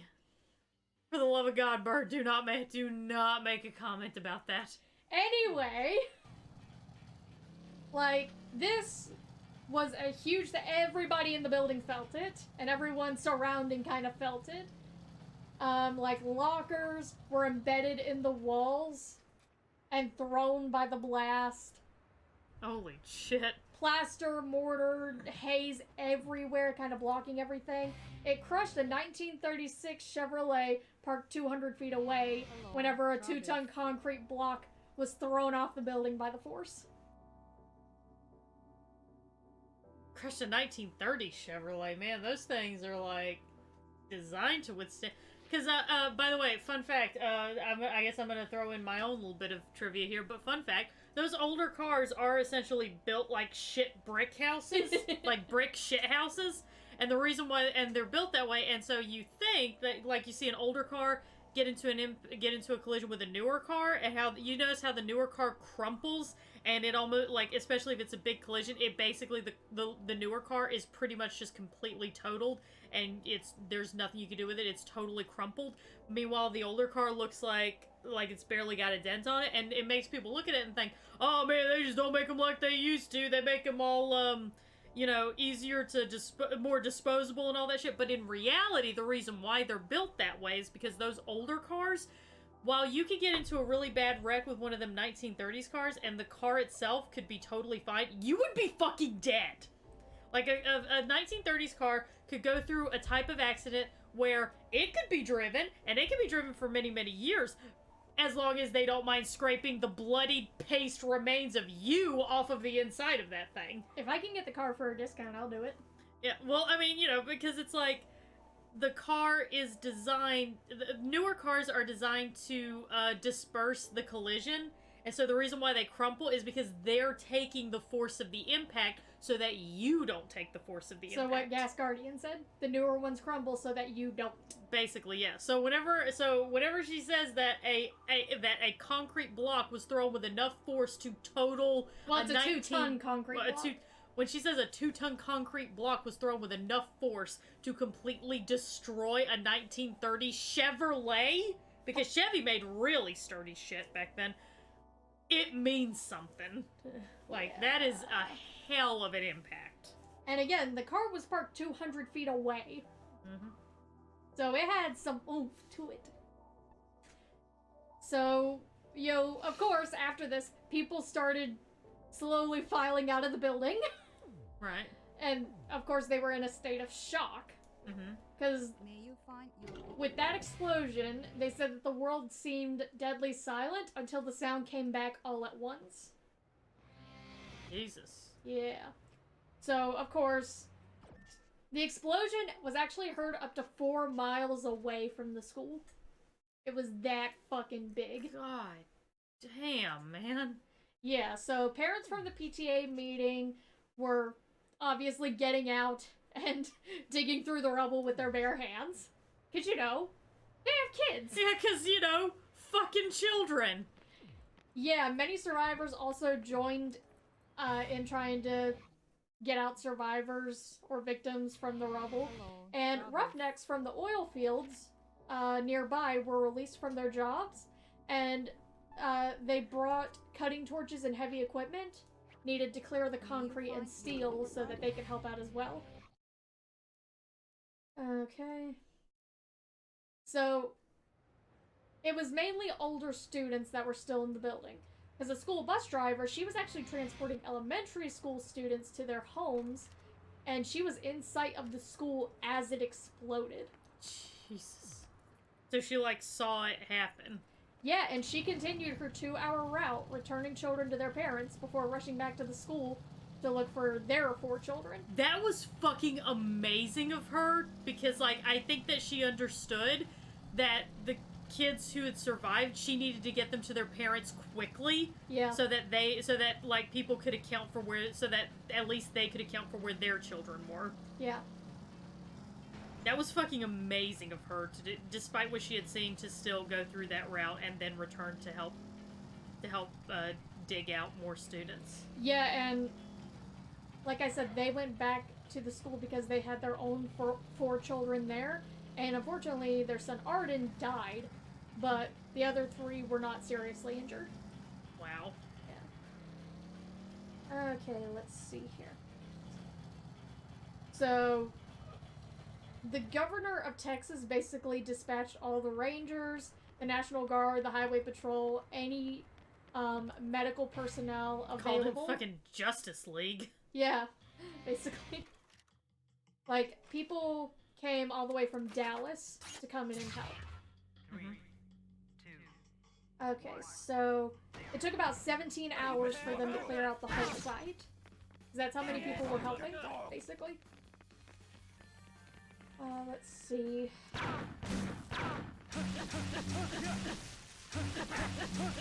So, you know, like a whole bunch of buildings nearby were converted into tents and wards for the survivors and those who didn't. Let's see. Walter Cronkite was actually one of the first to report on the incident. And he said that even though he covered World War II and the Nuremberg trials, he said, and I quote, "I did nothing in my studies nor in my life to prepare me for a story of the magnitude of that New London tragedy, nor has any story since that awful day equaled it." Good God, and this is Walter fucking Cronkite. He's seen some shit. So, in total, 295 students and teachers died that day. God. And over 300 were injured. Yeah, only about 130 out of the 600 people in the school escaped without serious injury. Yeah. So, of the deceased, the majority were from grades 5 through 11. Oh. Because, as I said, the younger students were educated in a separate building, and they had already been dismissed and on their way homes. Ugh. Yeah. The local cemetery, Pleasant Hill Cemetery, dedicated an entire section of their plots for victims of the New London school explosion. That is... Ugh. Yeah.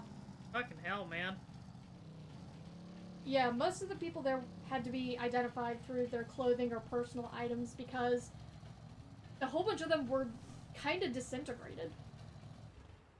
Damn. That's like the, it makes me think of, you know, that one, it's like the most, horrific scene in anime where they animated the bombing of, I can't remember if it was Nagasaki or Hiroshima, but they animated it based off of someone's memory, like the animators' memories of the, and it is fucking horrific to watch. Like, it is like, you watch that shit and, like, that's the kind of shit you show someone to test to see if they're a fucking psychopath. Not because they'll cry if they aren't. It's not a case, it's a case of, like, if they just look really uncomfortable, it's like, okay, good, you're not a fucking sociopath. Good to know. Yeah, so some of the aftermath. So the gymnasium was relatively untouched, surprisingly. Wow. And it was the most stable building. And 10 days later, classes resumed. Fucking shit, man. With I feel like that's a situation where that warrants maybe, like, you know, getting a week off at least. With the 30 surviving seniors completing the school year in the gymnasium. 30 surviving. God. Now I'm thinking about how big my senior class was in high school. Yep. And to just, like, have something like that happen, and I'm only graduating with 29 other people from that. Ugh. Yep. So a lawsuit was brought against the school district and the Parade Gas Line Company, which is the one they were siphoning off from. And the court ruled that neither could be held responsible. However, Superintendent Shaw, W.C. Shaw, was forced to resign amid talk of a lynching. Because he was the one that okayed the shoddy workmanship and trying to get free gas off of this pipeline. So much like his name implies, he is a toilet. He is a receptacle for pieces of shit. Yeah, but he actually lost a son, a niece, and a nephew in the explosion. Oh, well. Well then. And I am not going to say that was deserved, because no child deserves to suffer the sins of a parent. It's easy. My senior class was like 900 people, I think. I had quite a few people in my senior class, I remember that much. I think mine was only like less than 200. I had a pretty big or actually, that might have been my college class, now that I think about it, but I had quite a few people. Okay, continue. Adolf Hitler, okay, wow, we're going in a direction now. who was the German chancellor at the time, paid his respects in the form of a telegram, a copy of which is on display at the London Museum in Texas. Wow, when even the Nazis are like, yo, bro, sorry about that. So, Yeah. When the Nazis are like, so, Dende, sucks about your family. Yeah. Yeah. Yeah, that was some jump. It was like, so anyway, Adolf Hitler, like, what? I mean, happened. He was just like, shit sucks. Sorry. God.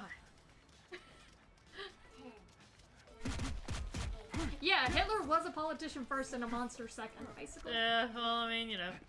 I mean, back whenever he still had to pretend to not be a monster. Yeah. Well, pretend to other countries that he wasn't a total monster. I was about to say. Germany pretty well knew what he was right from the start. Germany knew. Yeah. A lot of people in Germany knew exactly what Hitler was right from the start, which is why whenever people start saying shit about Trump, people are like, oh, you're just exaggerating. No, motherfucker, this was the same shit they were saying about Hitler. I'm not joking whenever I say that shit. You can find quotes. Yeah, I am not being hyperbolic. It really is the same stuff that they recognized. I know that like becomes a thing now. The second that you invoke the name of a Nazi, all of a sudden you've lost the fight, but sometimes it's not that when the person is literally throwing goddamn Sieg Heil salutes. No, at that point I get to invoke a Nazi. You throwing me a Nazi salute, I'm gonna call you a Nazi. That's how that shit works, you know? I'm getting a little, I'm channeling my inner Julian Pensavalle right now. Yeah.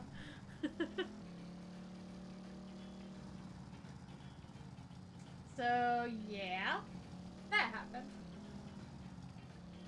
We need to do a podcast called So That Happened. Yeah. And they built another school on top of it. Fucking hell! That's like goddamn Indian burial ground shit right there! Yeah. I was debating, like, telling you guys that, like, should I tell them that they built another school? Yes, you should always tell them. He got super upset when African Americans outperformed. Oh yeah, that was like, pissed him off so much. God, yes. There has to be a shitty horror movie based on this. I'm pretty sure there is, but also. I mean, if they made a shitty horror movie about the Butterbox Babies, I'm not surprised if they did one about the Texas school. All right, you cannot drop a name like Butterbox Babies and not explain what the fuck you're talking about. Did I on this stream a history lesson with Kayla? Well, Kayla does like teaching her history lessons. So. I'm fascinated. No, this is... And I always learn about the worst things that happen. Yeah. I mean, it's fine with me because we're like grinding a little bit to make money anyway, so this kind of helps break that up. So the Butterbox Babies. Okay. Let me just pull up an article so I can make sure I have all of my information. Okay. So, Butterbox Baby. Oh, there have been a couple of movies about this. See, you know, the name Butterbox Babies makes me think this is gonna be something really, really silly and funny. No. But I was gonna say, but knowing the context of everything we've been discussing, I know this is gonna be horrifying. Yeah, so in 1928, Ideal Maternity Home was established in Canada. Oh no, it starts with a fucking maternity home. Oh dear God. Yeah. Kayla needs a channel dedicated to historical events that sound completely made up. That would actually be really fucking cool. Yeah. So, Ideal Maternity Home was started by William Peach Young, a chiropractor. Sorry, can I interrupt you again just long enough to say you could call that channel I swear to God this happened, guys. Start a podcast say I swear to God this happened, y'all. It's just explaining historical events that actually did happen that sound way too ridiculous. And it can range from like really silly shit to like super serious shit. Yeah. So anyway, William Peach Young, a chiropractor, and an unordained minister of the Seventh-day Adventist Church. Oh dear God, it's the Adventists. And his wife, Lila. She was a midwife, and she advertised herself as an obstetrician, but was never formally trained. I was gonna say she advertised herself, huh? I advertise myself as a lot of things. I advertise myself as an adult who actually knows what the fuck they're doing. Yeah, so this was an unlicensed maternity home. Oh boy. Yeah. Oh boy. So they promised maternity care for local married couples. Oh, we have to get the, sorry, we're just doing this thing. Next fight has been prepared. Destroy stadium. Dr. Peace is waiting for you. Hop to it. Okay, go ahead. No, Panda, it's the Emu Wars. And Australia lost against the emus because they couldn't shoot them well enough because they couldn't work their new guns. And also, emus can take a surprising amount of bullets. Yeah. Anyway. So they offered maternity care for local married couples, but they also offered placement of children of unwed mothers and private birthing locations for them. Oh god, this is gonna be something so fucking horrific. So the average wage at the time was $8 a week working, but mothers were charged $500 for maternity services. In total or in a week? In total. Okay, I was gonna say, cause, But, don't worry, you can work off that debt that you now owe them, because they never told anyone how much it cost. Oh, no. Oh, dear God.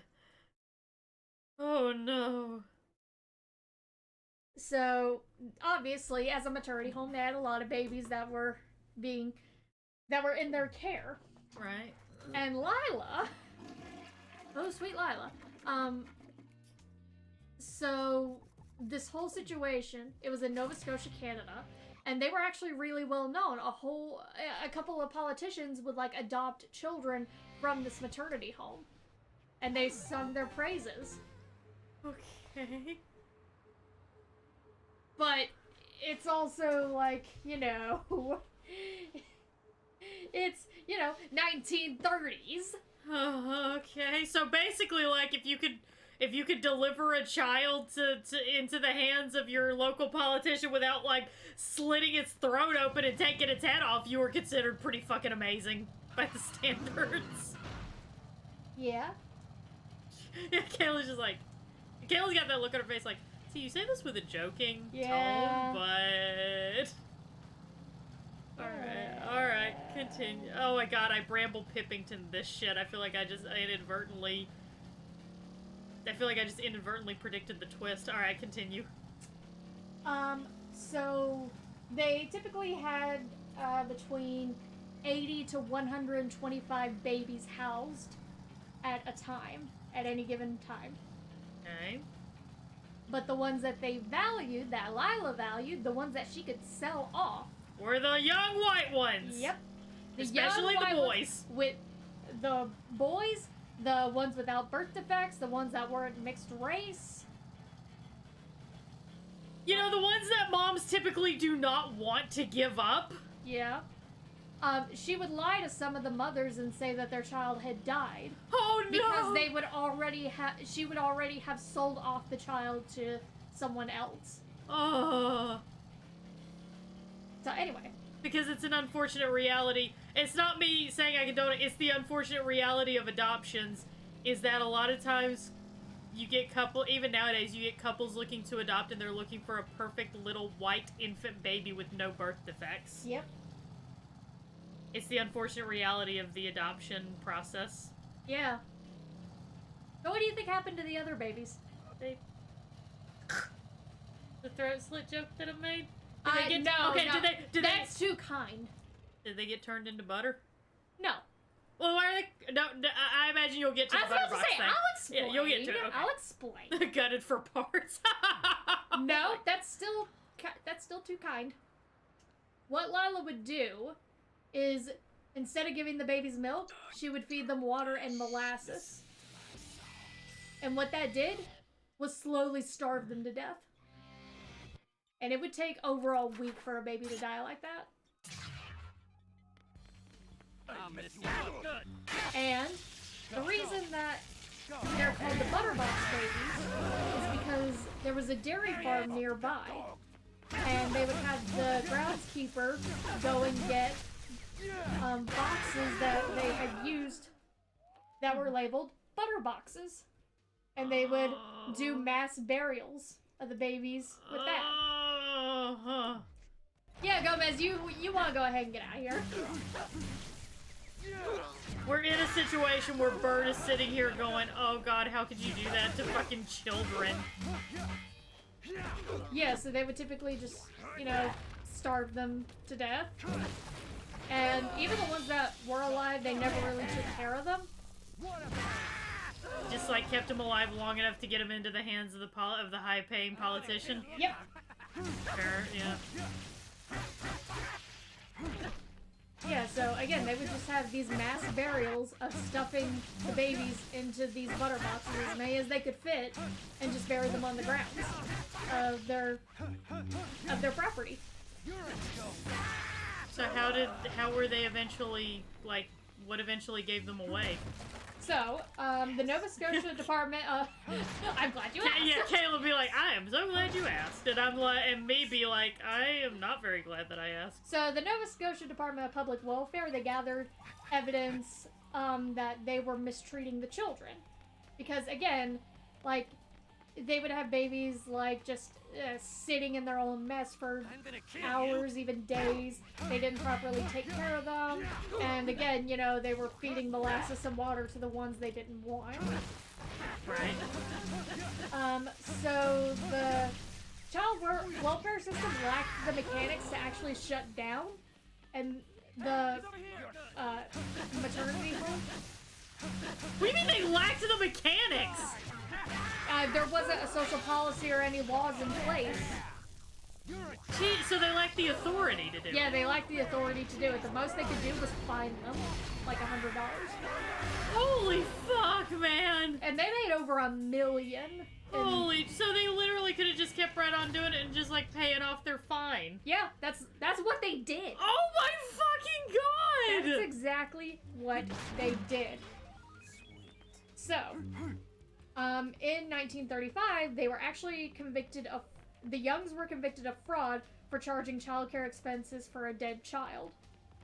It is fucking Al Capone all over again. We don't get him on all of his murder. We don't get him on the extortion or the rapes or the attacks or the assaults or anything like that. No, we get him on fucking tax evasion. Because Uncle Sam's gonna get his cut, god damn it.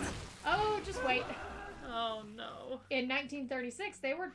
Remember, the ideal maternity home went until 1946. Right, and then it was... When was it that they were first found out?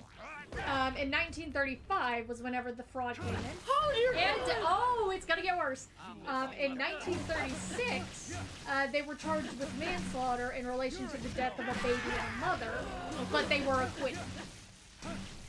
Oh my. Because they just said, like, you know, this is a normal part of what happens in childbirth. Because it was the 30s. I mean, they technically couldn't argue it. Holy shit. In 1942, they were involved in an inquest related to a recent adoption. Basically, just government looking at them like, hey. Hey, wait a minute. Yeah.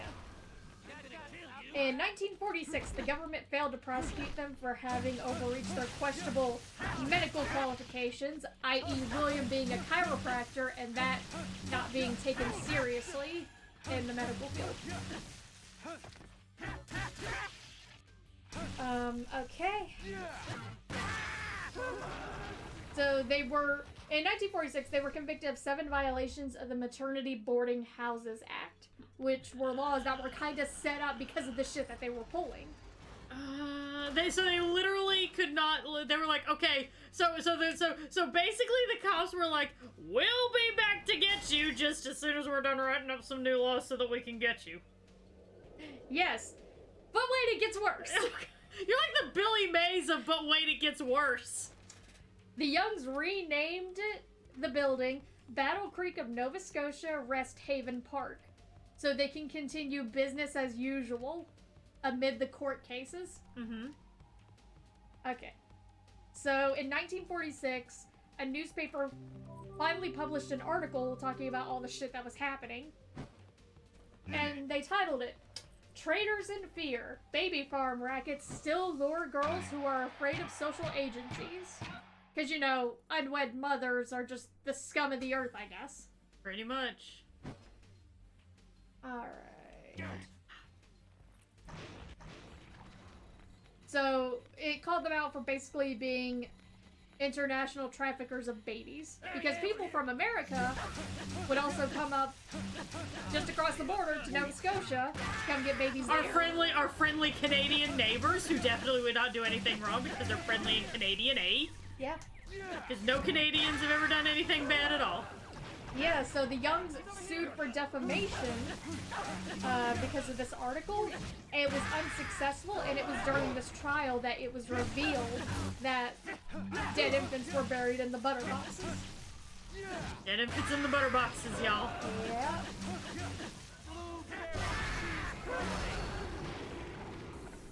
Great.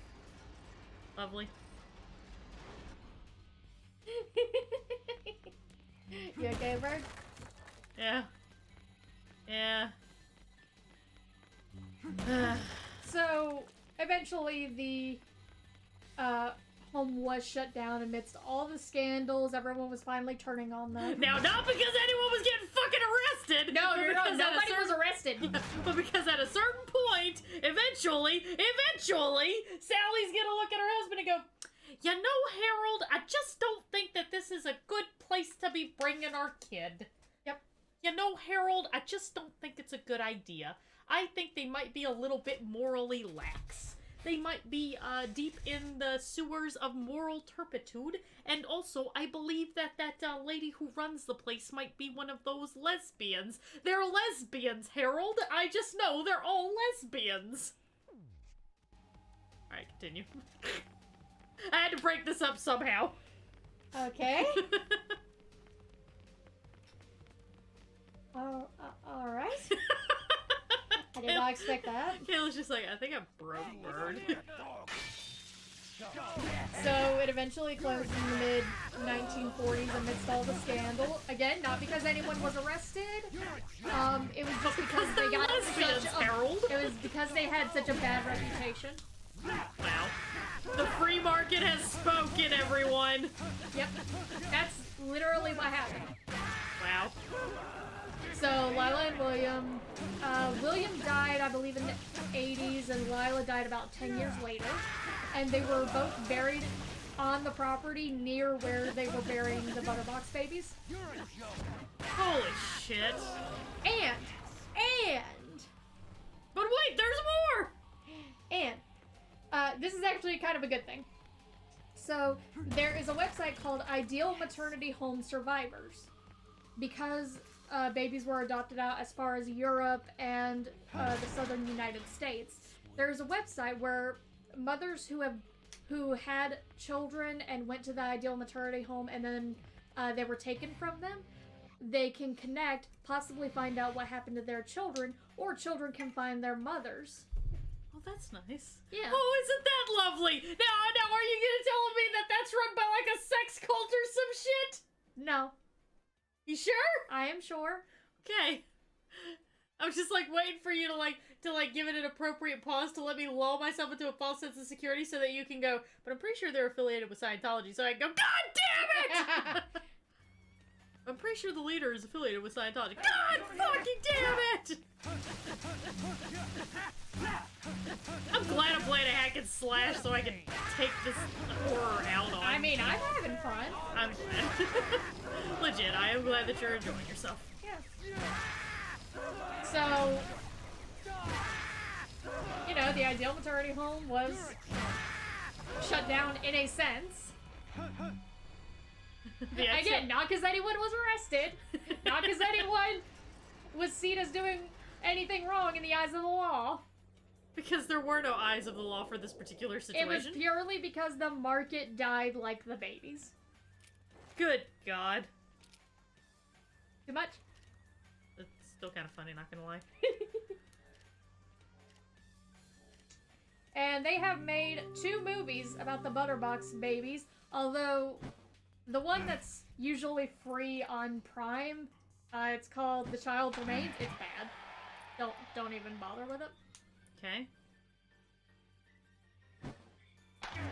And again, idealmaternityhomesurvivors.com is where mothers and children who were separated can finally be, you know, reunited, at least in some sense. The market died like the babies, slowly and by starvation. Yes. Pretty much, yeah. And you joke, but yes, that's pretty much what happened. That is typically how, whenever people legitimately stop giving business to something, that is usually how a business dies, slowly, by starvation. Yep.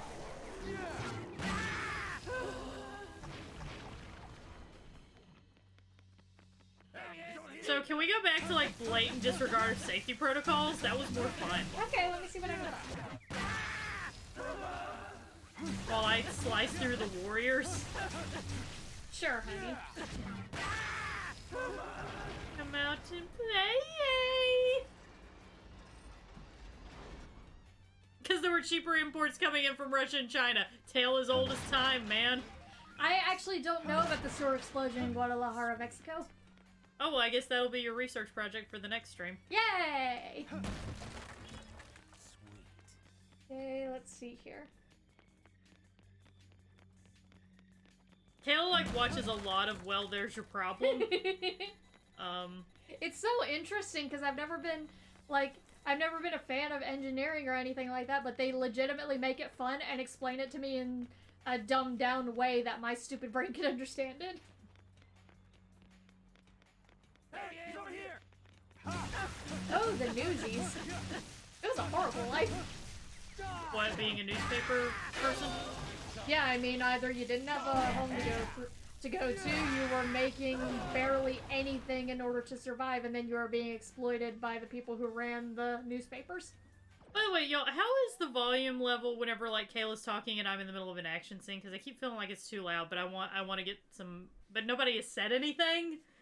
But that also does not mean anything sometimes, because sometimes people be like, oh, I just want to be polite. I'm like, no, please don't be polite. Tell me if you can't hear us. Yeah. Because I want you to be able to hear what Kayla's saying. I mean, I figure they can hear what you're saying because they're reacting to you pretty well, so... Yeah. But, you know, just... If one thing gets louder than the other, like, if the game gets too loud to hear Kayla, please let me know, and I'll fix it. It won't take but a second, I promise.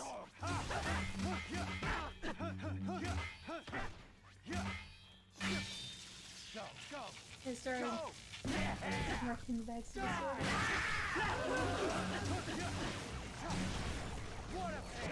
Yeah, there was the plane crash in the Andes that included church-approved cannibalism.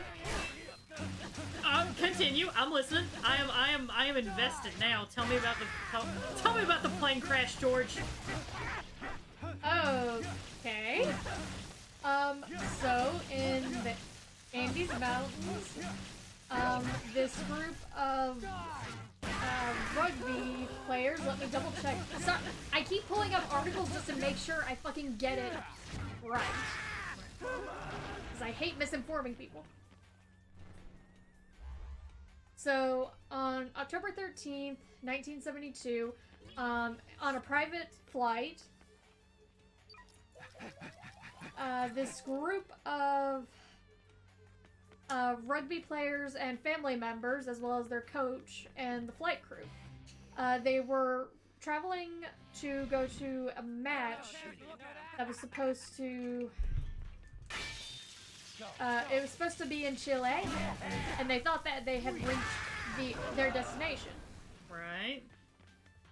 However, little did they know. It's also a thing of the Tenerife Airport disaster. Fog and cloud do not make for good visibility. Yeah, it turns out it's hard to see shit whenever you're flying around in fucking Silent Hill. Yeah, so they thought that they had reached their destination just based on their calculations and their location.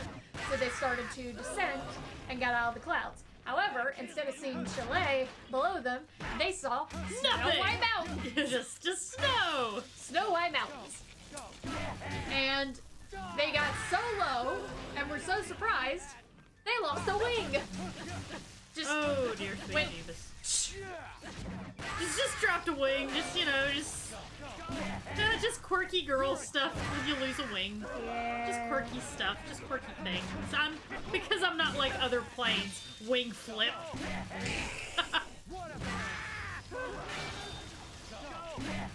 So, sorry. Wing flip! I made myself giggle with that one, I'm not gonna lie. Oh, Jesus Christ.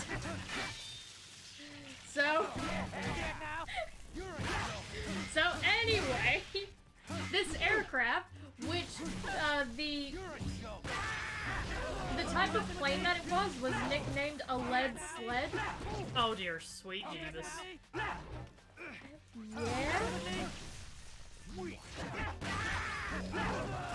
So, again, I'm sorry there's pauses on this one. I'm just trying to get my information correct.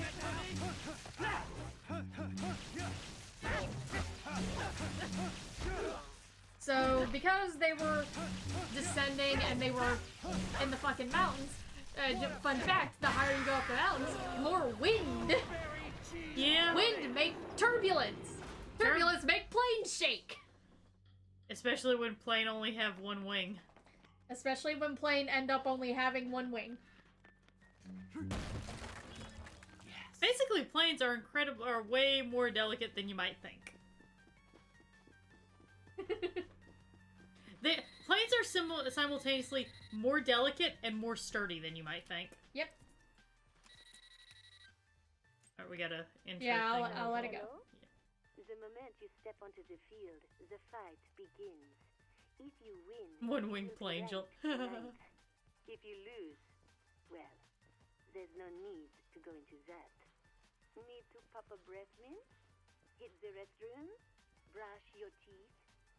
When you are ready, I could actually stand for a breath mint. to be honest, your chances of survival are slim. But trust your force and head for the Garden of Madness. Alright, so shaky plane, wind, So, make more shaky plane.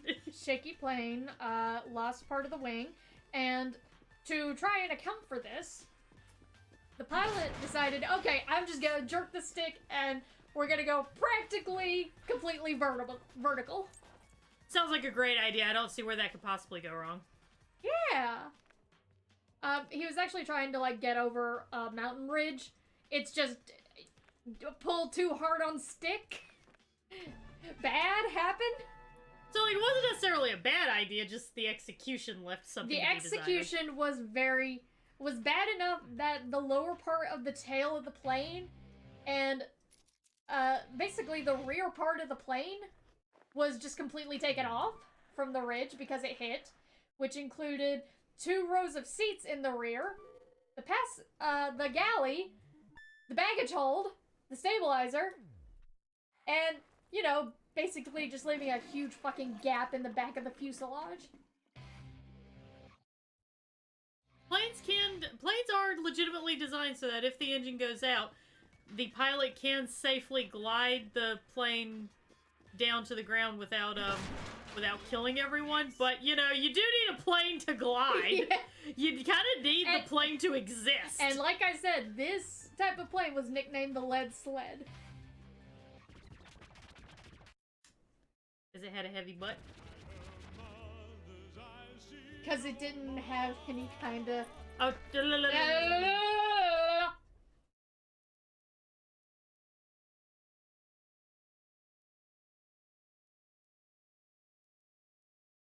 okay, he's singing something. You're very good at it. No more lullabies. Oh. I don't know if that's a copyrighted song, but I wasn't going to take the risk. We're not risking. Oh yeah, 2 passengers fell out of the open rear of the plane. I figured that Nice would probably be set of the pipes case. you got there, old man. It has always been my dream to perform in a stadium such as this. Travis Tritt? Someone from the association told me I could have any stage I wanted today. How could I refuse such a kind offer? Like this? No. Courtesy of me and my entry fee, no doubt. My ex-wife called me the other day, and I met my daughter for the first time in 10 years. We dined at a fancy restaurant, one of those that are impossible to get a reservation for. And then afterwards, karaoke. Who got you the reservation? The association took care of it, of course. With Travis's money. My entry fee. What's important is not the fact the reservations are hard to get. In fact, no one gets reservations. The words reservations only apply only to those outside of the circle. It's Outside of the getting into circle. that circle that matters. And the food. Good? How was the food? Delicious. Unfortunately, the atmosphere was a facade. Not once did my own daughter look me in the eye. Oh, the food tasted like blood. You're a junkie for blood, old man. I mean, I love a good bloody steak. Sadly, I can't disagree. There's only one way to live. People like us, we're sharks attracted to blood. You smelled blood too, didn't you? Isn't that why you're here? You got it, old man. And for some reason, I feel this sense of euphoria. Don't die on me too quickly. I want to gorge myself on this sense of fulfillment till I vomit. This sounds really weird. Man! It's a this Suda is 51 what I game. live for. Fighting your own kind. Nothing's more gratifying. What do you mean your own kind? This See is you on the weird. other side. This is fucking weird, man.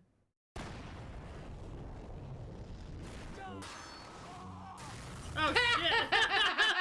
He just fucked me up, man. He fucked my shit. So anyway. Yeah, continue.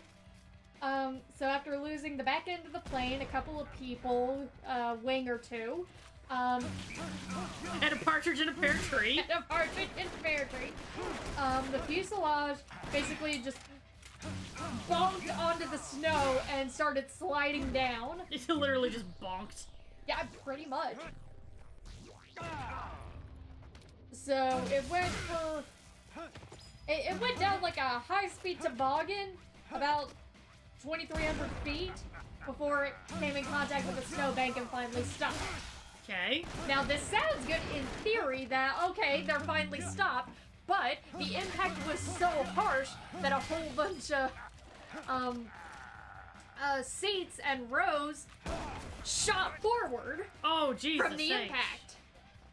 Oh, goodness gracious. People were pinned. The pilots were dead. This shit was bad. A whole bunch of people were knocked out. A whole bunch of people had serious injuries. Many people had just, like, basically broken limbs or pieces of the plane stuck inside them. God damn. Yep. So, a group of people who did survive the initial impact are now stuck about 12,000 feet above sea level in the mountains during pretty much a snowstorm that is constant because there's always snow. Right. In a white plane. Which is just not very good likelihood of being seen. Exactly. And they were not seen. Even whenever helicopters did try to go and see if they could find the plane. They just weren't... They just weren't visible enough. Yeah, it wasn't visible. Who the fuck flies? Why do we even have white planes anymore? Can I just ask that? Why is that even a thing anymore? Why don't we paint all the planes like fucking lime green or some shit? Yeah.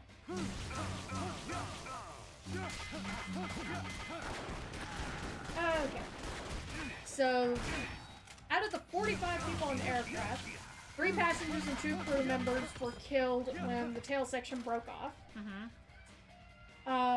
2 fell out of the rear fuselage. 1 actually survived the fall, but stumbled down a snow-covered glacier and was asphyxiated whenever he fell in the snow.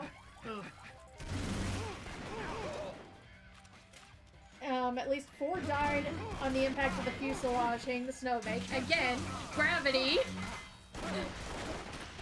Whenever something's traveling really fast, like 220 miles an hour, down a steep hill, and it suddenly comes to a stop, everything in there's gonna shift a little bit. Yeah, Gravity will make you its bitch regardless of the situation. Yeah. So 4 died from the impact of hitting the snowbank. And again, it ripped the seats from their anchors and hurled them to the front of the plane. So the pilot actually died instantly when the nose gear compressed an instrumental panel against his chest. So literally part of the plane was shoved through his chest and killed him. Ugh. Yeah. But he lived long enough after the impact to ask someone to find his pistol and shoot him. Oof. So, after all this, 33 were alive, but a whole bunch were, seriously injured, including broken legs from the seats collapsing forward. Yeah, so you not got like a healthy group of people. You got some people who are pretty banged up. Not to mention the emotional toll of what they've just gone through. Yeah. However, there were actually 2 second-year medical students on board as part of the rugby team. Wow! Yeah, so they had to act really quickly to find out what they could do. One man, Nando Parado, had a skull fracture and remained in a coma for 3 days after that initial impact. Enrique Platero, he wanted to be as useful as possible, and he, we got another thing. Sorry. Playtime is over. It's gonna be a quick time event.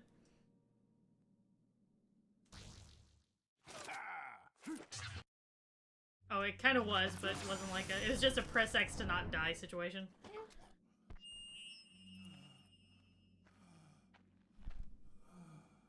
Sing for your daughter, little bitch.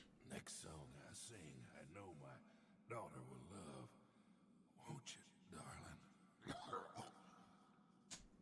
Better practice my rap. Rap with me, Jennifer.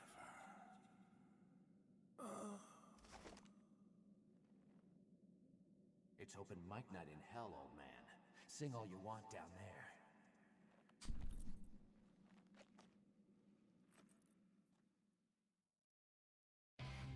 Alright, continue. So Enrique Platero had he wasn't medically trained, but he tried to be helpful and asked them what he can do to help other people. He asked this while he had a piece of metal stuck in his abdomen. God damn. Yeah, I believe it was Kanessa. He basically did the look over there trick and had him look somewhere else while he pulled the metal swiftly out of his chest. And the thing that happened was, it brought a couple inches of his intestines with it. But, Platero... You are now ranked That's number okay. 9. What'd you expect? Wait a minute. Are you getting a little sentimental? Still green, aren't you? You know this is only the beginning. Call me when the next one's arranged. Game set! Match. What are we doing? Like, lady, this is baseball. That's not appropriate terminology. Alright. So anyway, the metal brought out a couple inches of his intestines, but I think he was still in shock that he didn't really freak out or anything at it. What he did was he took the intestines that were hanging out and stuffed them back inside his chest. Wow, just went whoop! And then he went about helping other people, especially those with compound fractures, who unfortunately did not survive through the night, mostly. Compound fractures, for those of you who don't know, means means bone is coming through the skin. Yeah. For those of you who don't know. Yeah.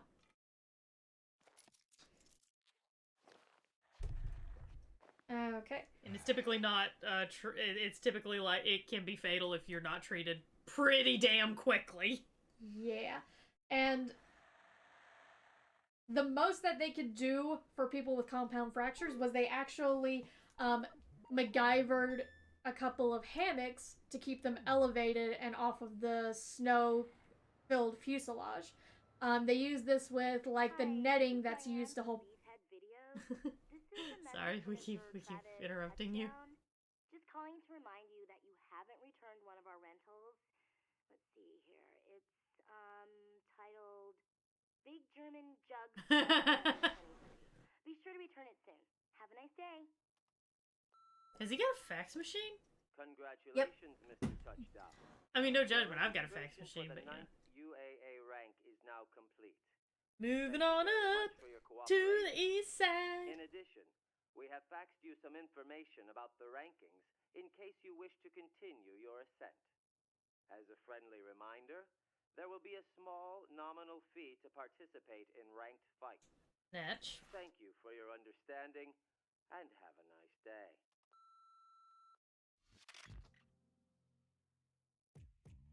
Alright. What did he say? I saw that! Oh. 200,000. Alright. So they jerry-rigged a couple of hammocks with the netting used to hold back luggage above seats at the time. Mm-hmm. And a couple of poles, and they used that to keep two guys who had broken legs up off of the floor and try to take care of them as well as they could. Which, unfortunately, was not very well. Yeah. So they fashioned a crude shelter out of the... after taking out the broken seats and most of the debris from the aircraft, they actually made the closest thing they could to beds using the coverings of the chairs that could be zipped off.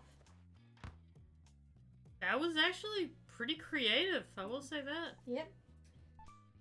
So during the first night, 5 people died, including the co-pilot and just 4 of the other family members. Okay. Let's see. So the first week, there's 27 people crammed into this broken fuselage trying to survive. Right. They used luggage, seats that they weren't using, and snow to close off the open end of the fuselage so they didn't freeze throughout the night. Okay.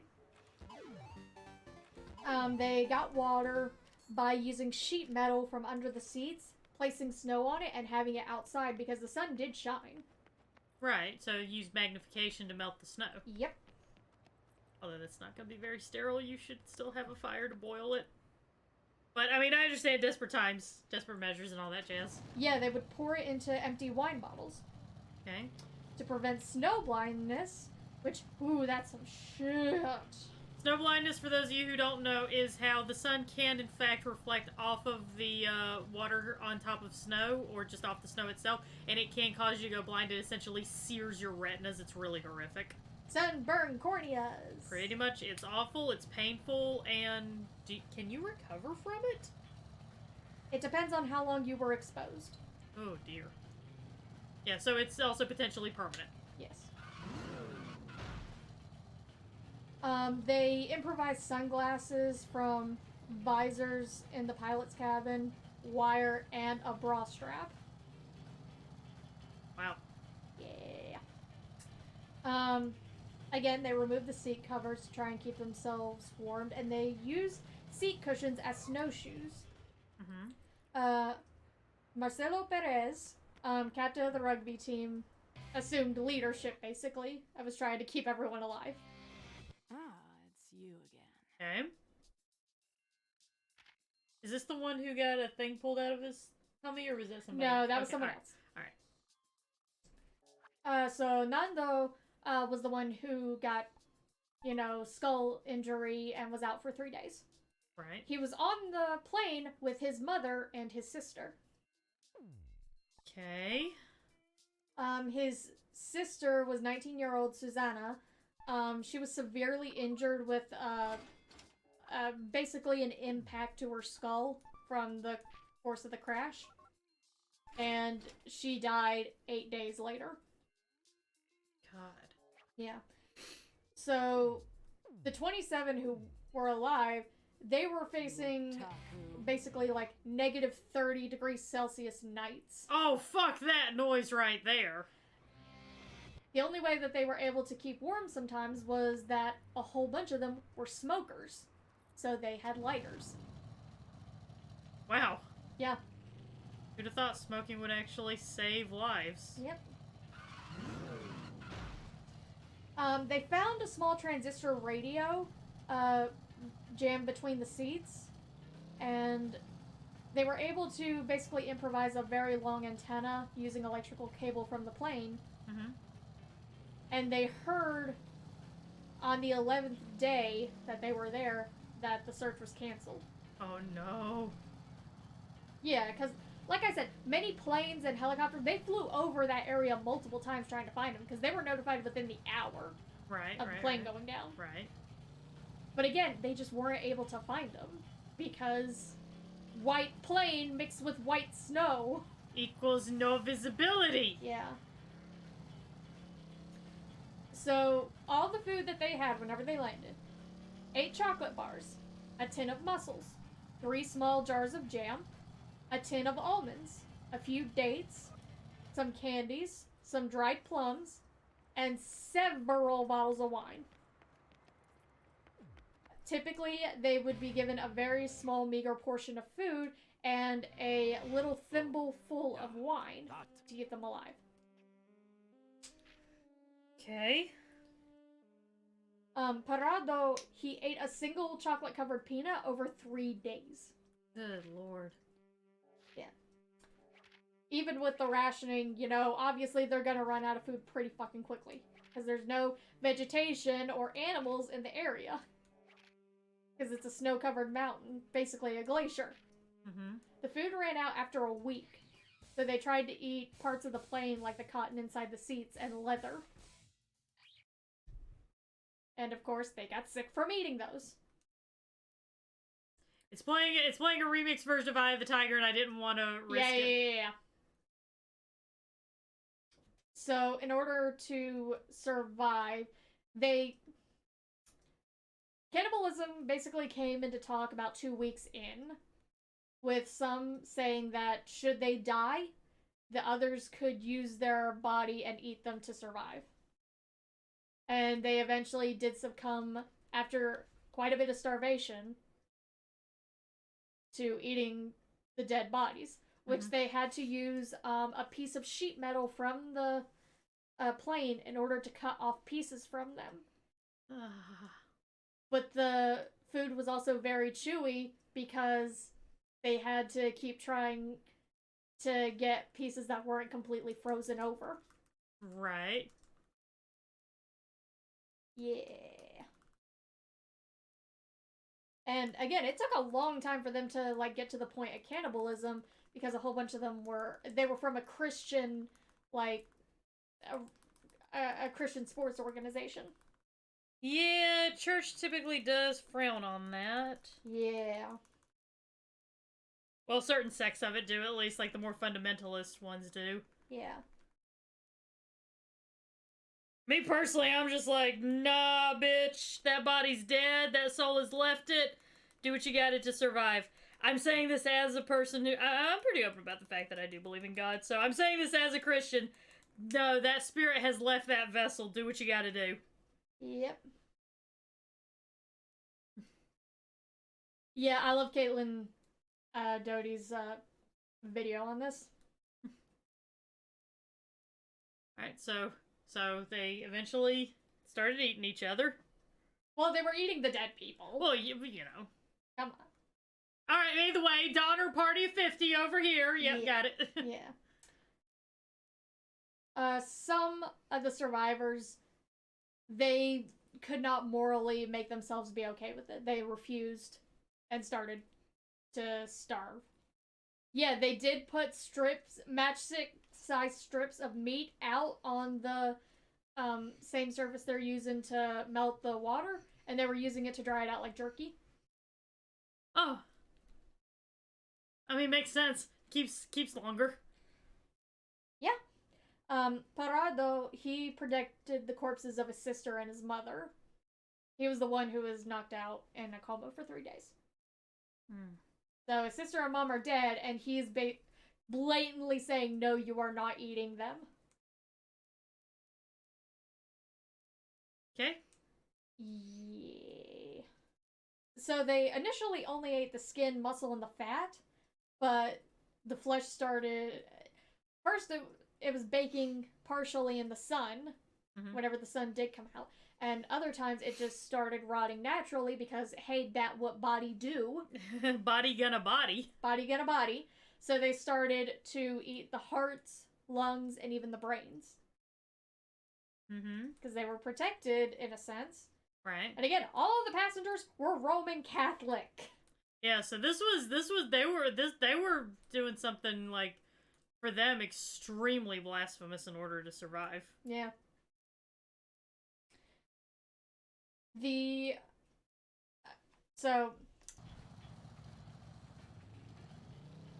also the first to be eaten was the captain, because fuck that guy.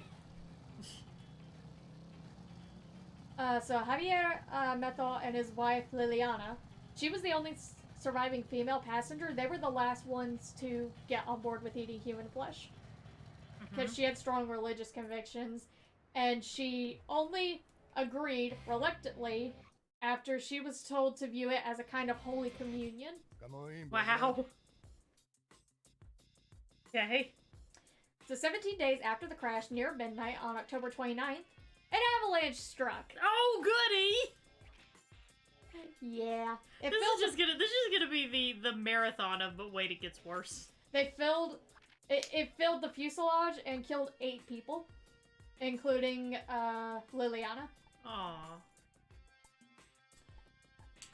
So, and also Marcelo Perez, the team captain who was acting as the leader. Right, who was giving them some form of direction, so therefore they didn't all go completely insane. Yeah. That's gonna be bad. Yeah, they were extremely discouraged after their leader and Liliana, aka basically the only mother figure they had at the time, were now dead. Yeah. So it buried the fuselage with about 3 feet 3 inches of snow. And fun fact, they were going to be running out of air. Oh yeah, because snow. Yeah. Kind of in the way. Yeah, makes sense. Yeah. So Nando Parado, he used a metal pole from the luggage racks and poked a hole in the roof of the fuselage to get ventilation for everyone. And they weren't able to get out of the fuselage until the 31st, about 2 days later. They dug a tunnel from the cockpit to the surface.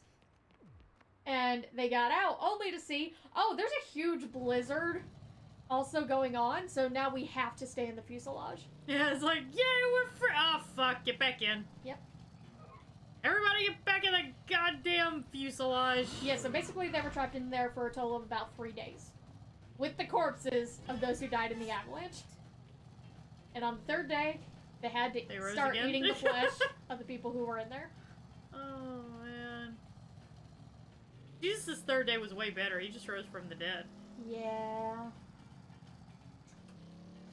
So before the avalanche, some of the survivors were insistent that the only way they would be saved would be if some of them were able to climb over the mountains and go search for help. Because again, you know, help's not coming for them. Yeah, yeah. Yeah, the still moist, not jerky-like flesh of the dead. Blech. So, just to give us all some context, by the time they've crawled out of the fuselage for the first time and seen the blizzard, about how long have they been in the mountains by this point? Let me see.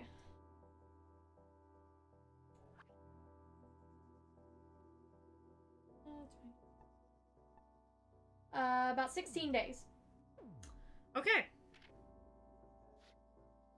Oh, 17 days after the crash. My apologies. Okay. And help is not coming. Help is not coming. They called off the search about 11 days in. They did eventually, like, try to, again, search the mountain, see if they could find anything. Because the avalanche and the blizzard were cutting off their visibility for a bit, so they had to stop. Right. But they didn't have any way of really knowing if the search was going to be continuing. Yeah, they had no way of knowing that the search was possibly going to be continued. But even then, at that point, again, the fuselage was completely just covered in snow at this point. Right. They had no way of trying to signal to people. Because, I mean, at least before, they could use the metal that they had to melt the snow to try and reflect light to see if that could work. They didn't even have that at this point. Yeah.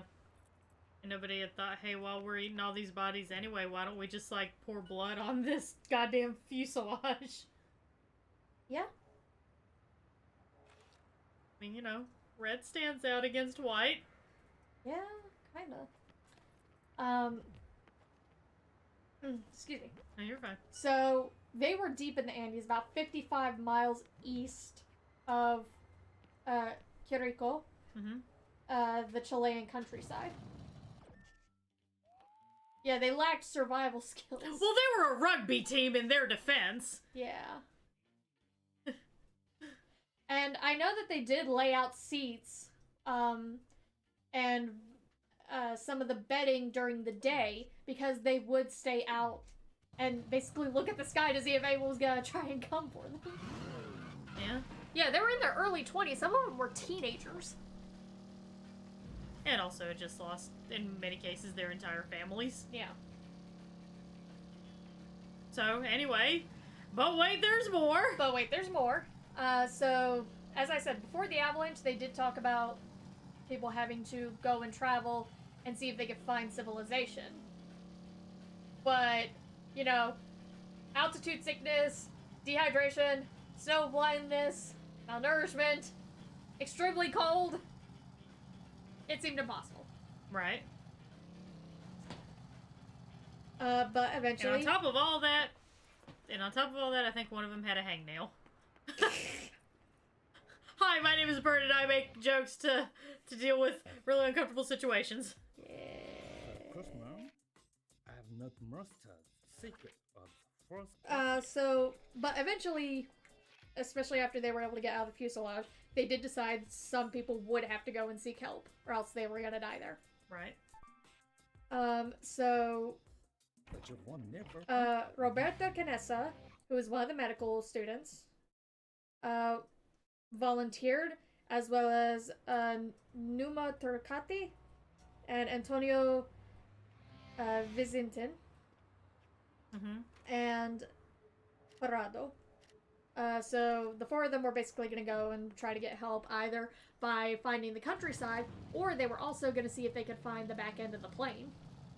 Okay. So they didn't do the labor for a couple of days just to save up their energy. They were given the warmest clothes and a big ration of the food. Right. They had kind of like a last meal, like, good luck, you're probably gonna die out there. Yeah, they actually had to wait 7 days before higher temperatures would basically allow them to be able to go out. And again, they were using the cushions from the seats as snowshoes because they didn't have anything else. Right. Which gets heavy after a while. Yeah. So, on November 15th, that was whenever, after walking several hours east, they found the largely intact tail section of the plane. Oh, well. They found luggage containing chocolate, meat patties, bottles of rum, cigarettes, extra clothes, comic books, and some medicine. Mm-hmm. And they also found the aircraft's 2-way radio. They decided to camp that night at the tail section, and they also built a fire and stayed up late reading comic books that night. Mm-hmm. Are you having fun? Yeah. So they're in as good of a position as they can be in right now, all things considered. Yeah. So the next day they continued to head east to try and see if they could get help, but they nearly froze to death that night because they didn't have the fuselage to hide in. They were just trying up against a rock, trying to avoid the wind. Right. Which is not as effective as a fuselage. Yeah. So they decided that it would be wiser to go back to the tail, remove the aircraft batteries, and bring them back to the main fuselage so that they could power up the radio and possibly make an SOS call to help. Right. Makes sense. The radio wasn't operable. Oh, lovely. Did not work. Okay. Because it was... They found that the 53-pound batteries were too heavy to take back. Mm-hmm. And they decided it would be more effective to return to the fuselage, disconnect the radio system from the aircraft's frame, take it back to the tail, and connect the batteries that way. I can understand that logic, to be honest with you. Yeah, I mean, I get it. Under the circumstances, that's probably more critical thinking than I'd be doing. Yeah. Considering they've been out there for what, like, nearly a month now? So, the aircraft's electrical system for the radio used 115 volts AC. But the batteries were not able The batteries gave out 24 volts DC. That's not gonna work. Nope. Alternating current and direct current, children, it's legitimately a thing. Lazy-ass electrons only go one way when Edison the douche's direct currents in the house, but we got bitches to the left and we got bitches to the right with alternating currents. That's the difference between direct current and alternating current. I did not know that. Yeah. All I knew was electrons go burr. So, it took them several days to realize that wasn't going to work because they were trying just their damnedest. Oh. Yeah. So, by that point, they knew, okay, if we're going to survive, we have to climb out of the mountains. There's no other way. And, remember, they had taken this battery to the back end of the plane, or not the battery, the radio to the back end of the plane, because they couldn't carry the batteries over there. So they were trying to get back to the main fuselage, and they were struck by yet another blizzard. Holy fuck, you are the Billy Mays of, but wait, it gets worse. Yeah. And yes, Matt Heller, this is the first No More Heroes. I'm doing some grinding stuff while Kayla tells us about history. Horrific events in history. But wait, there's more. Yeah, there's 3 more deaths. Oh, goody! So Arturo Nogueira, I'm sorry if I'm pronouncing these incorrectly, I'm trying my damnedest. Yeah, it's almost 2 months by this point. This was November 15th. Jesus Christ. Was whenever Arturo died. 3 days later, Rafael Echevarren died. And both of them died from gangrene due to infected wounds. They were the ones that had to be elevated because their legs broke on the impact. Oh. Wow, I was surprised they made it that long. Yeah. Numa Turcati, he did not eat human flesh. He adamantly refused. And he died on day 60, December 11th. Wow. And he was only 55 pounds. Oh, how old was he? I don't know. Well, I mean, either way, young adult is not meant to be 55 pounds. Yeah, he was like 20 or something. Yeah, young adults are not meant to be 55 pounds. So, while the two-way radio did not work, again, they had that transistor radio that they had used from electrical wire in the plane. And they had heard that the Uruguayan Air Force had resumed a search for them. But the rest of the survivors were still like, we still need to get someone out because they are not going to find us. Yeah. Yeah, because they haven't been able to get the white plane! White background! Buried in snow. Yeah. It's a completely reasonable mindset to have. Yeah. Oh, he was 25, gas guardian? Yeah, 25-year-olds should not weigh 55 pounds. I bet they didn't eat the marrow. They did eat the marrow. Oh. They broke up in the bones, which is actually, if you are stuck in a situation where you need to eat people and you are just completely run out of energy or fat because you're eating people who have also starved to death, then you need to break open the bones and get the marrow because that has the most fatty, most energy part of a body that will keep you alive. Suck them bones, y'all. Yeah. Suck them. Suck my bones. Yeah. So, it was day 60 when Numa died. They were in the Andes for a total of 72 days. Jesus Christ. Yeah. Supposed to kill him with wrestling moves. So, they kind of realized, okay, we do need to find a way to get out of here. But we need to find a way to also survive the freezing temperatures of the night because that's what was really getting them. Yeah. So, what they did, they used insulation from the rear of the fuselage, copper wire, and waterproof fabric that covered the air conditioning of the plane to make a sleeping bag. Oh. Smart. Yeah. Make the second thing. I'm not very good with the wrestling moves, I'll be honest with you. Thank you all for your patience. I'm not very good at the wrestling moves. So Canessa and Parado, they were the ones who went out with Vizintin. They left on December 12th to go and find help. This was like the expedition. This is the Forlorn Hope party, basically. Yes. Yes.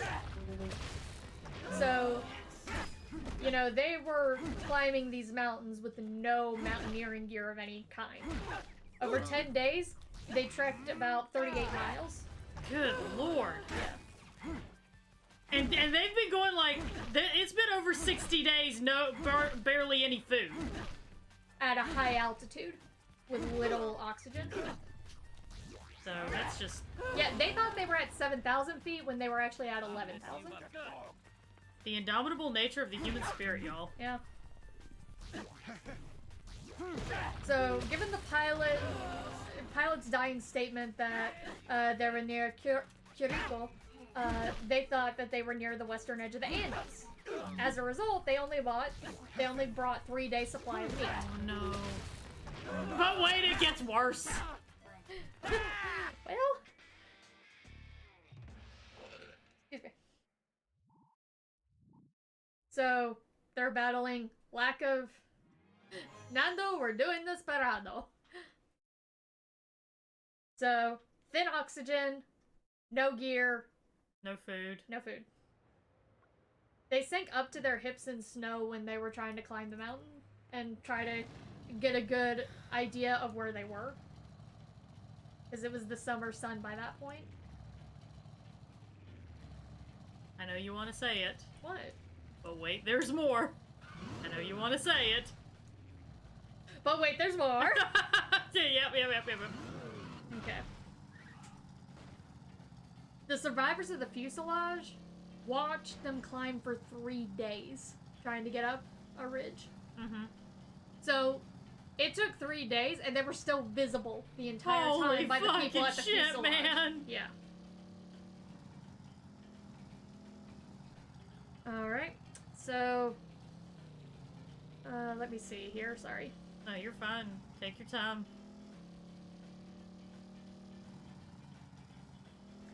So, Canessa stayed at the little makeshift camp that they had.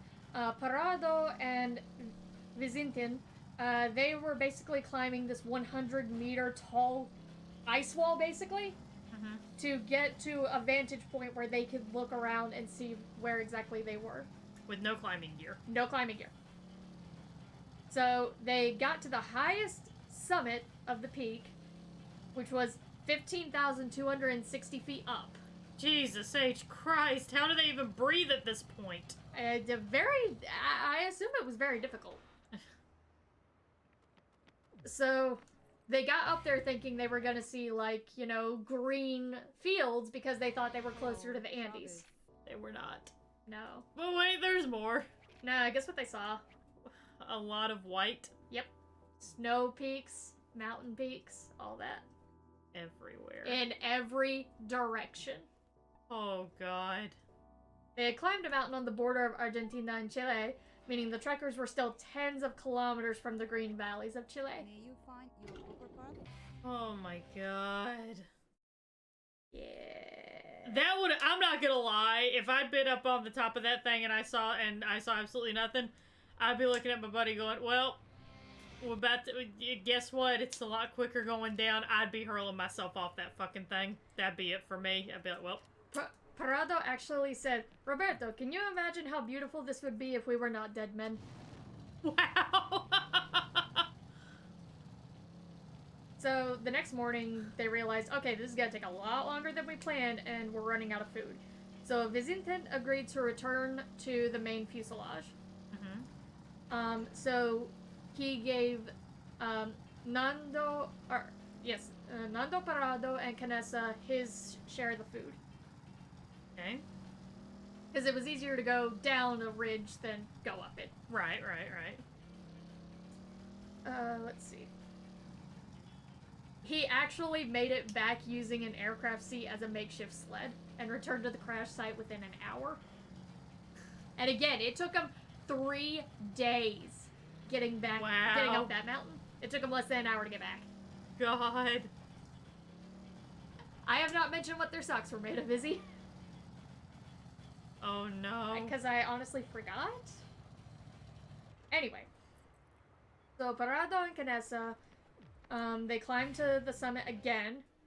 And whenever they saw the snow-capped mountains again, kinda, you know, diminished their spirits a bit.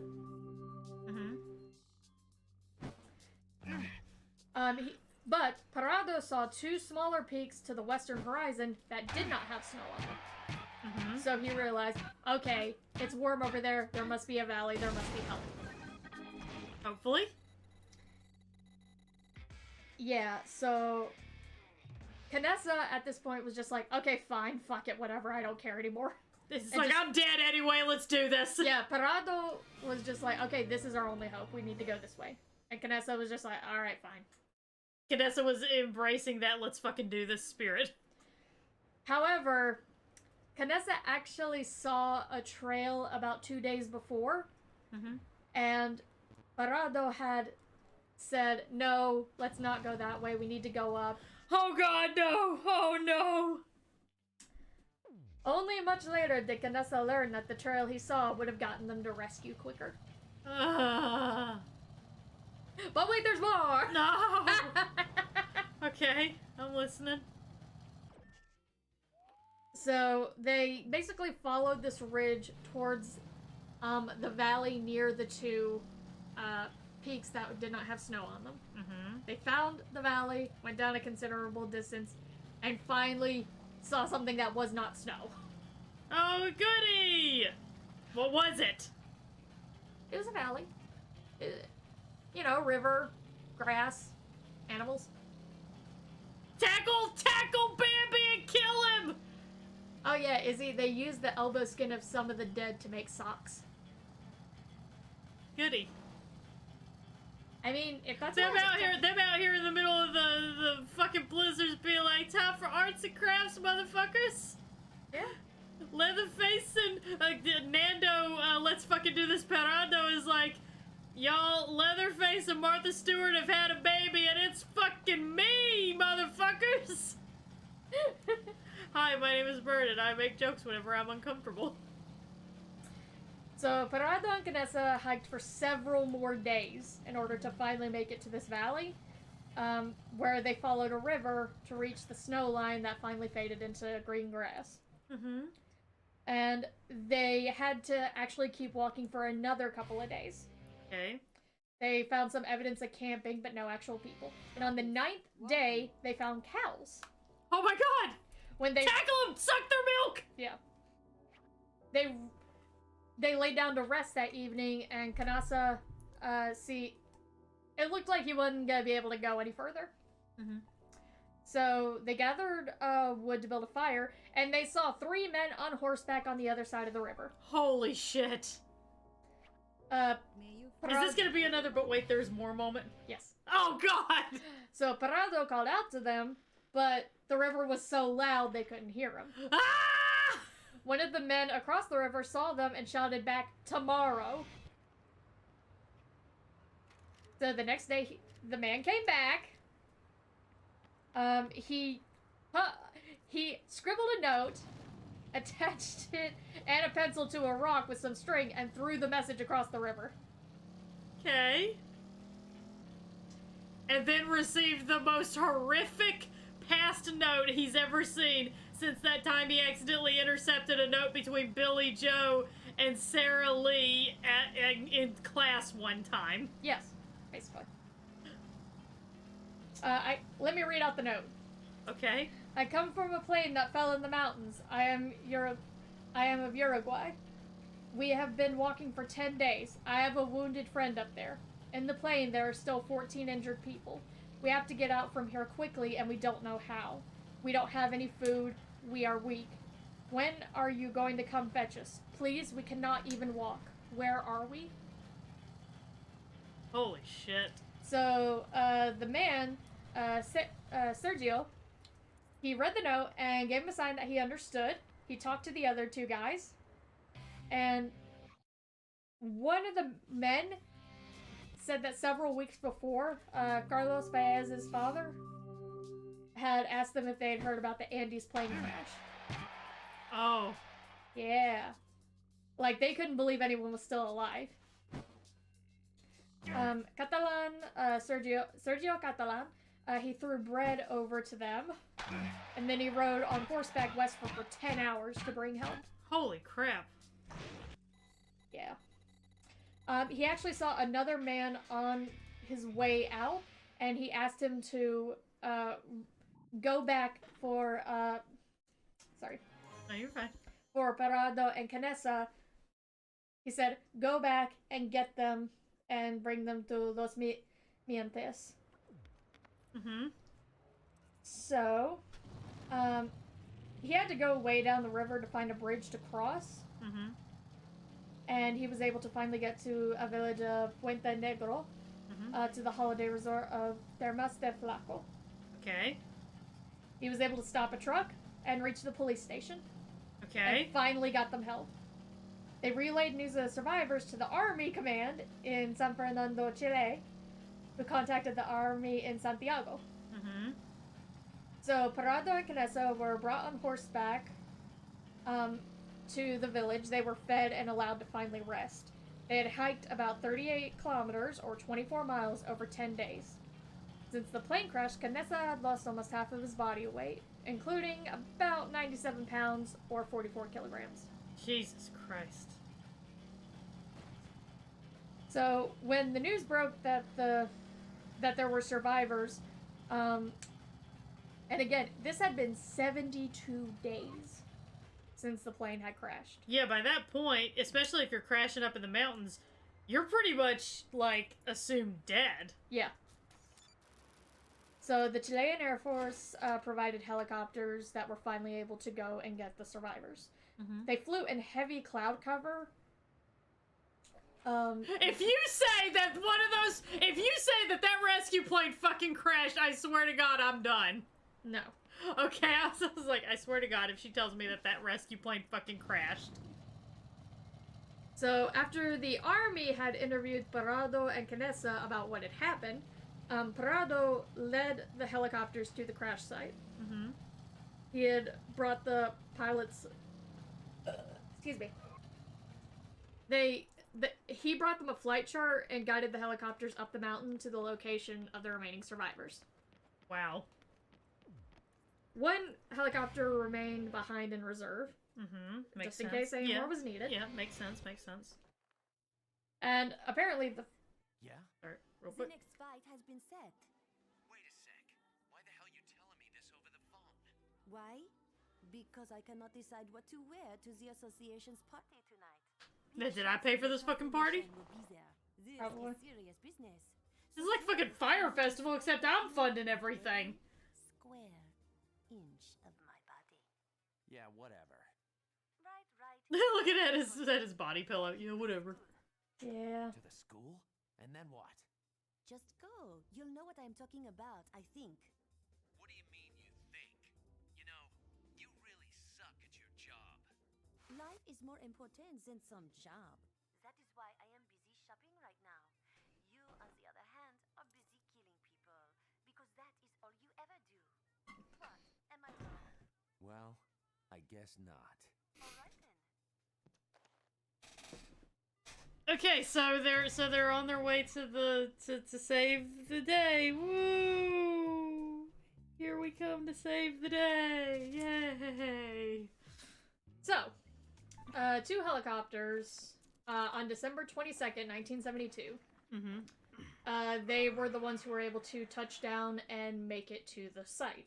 Right. The steep terrain only permitted the pilot to touch down with a single skid. They couldn't fully land the helicopters. Holy shit. And, oh wait, there's due more. to the altitude and the weight limits, the 2 helicopters were only able to take half of the survivors back at that one point. But wait, there's more. 4 members of the search and rescue team, stayed with the 7 survivors on the mountain.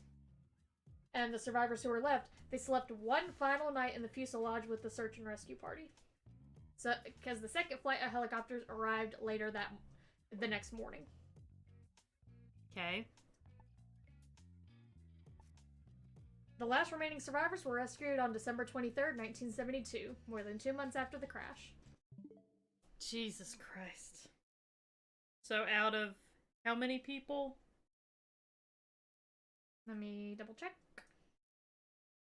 Because we had We had 40 passengers and 5 crew at the beginning. And then how many are we ending with? 29 fatalities. Fucking hell, man. So after the plane crash, after the avalanche, after everything, 16 survivors.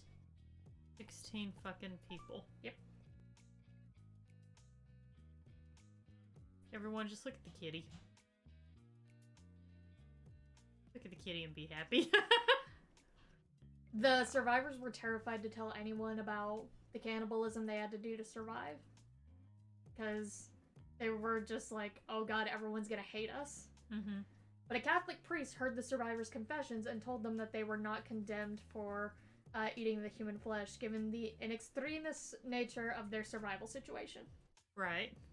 So they got a free pass. Yay! We get a free pass on cannibalism, y'all! Woo! Silver linings! Anything else? Just what Izzy mentioned, there's a picture of some of the survivors, hanging out outside the fuselage, and there's a spine near where they're sitting that's been picked clean. Oof. Well, y'all, it's been fun. It's been fun. I hope you all have enjoyed today's stream of me playing No More Heroes and Kayla tell us about horrific events. Tune in next Sunday for even more of this. We'll take on our next assassin, and Kayla will have some more.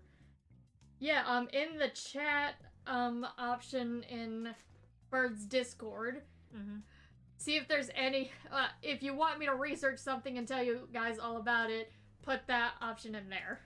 Yeah. Yep. So, yeah, that'll be that. I'm enjoying this game, you know?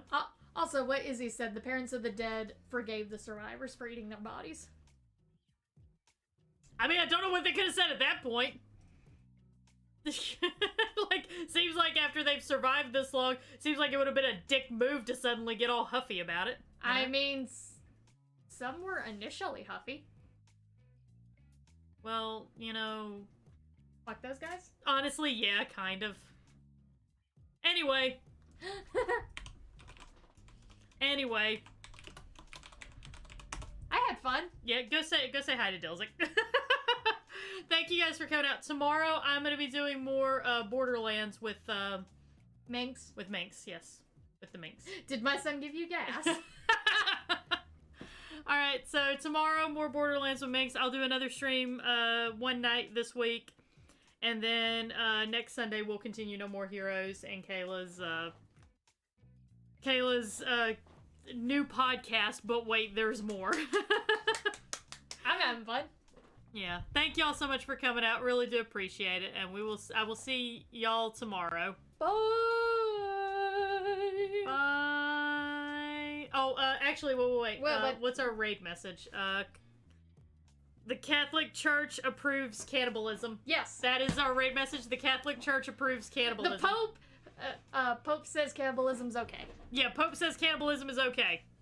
The Pope... Or elbow socks. Oh, the elbow socks is better. Elbow socks. Elbow socks. Elbow socks is better. All right. Raid message is elbow socks. Thank you guys for coming out, and say hi to Dilly, Izzy, whoever it is. Bye! Bye!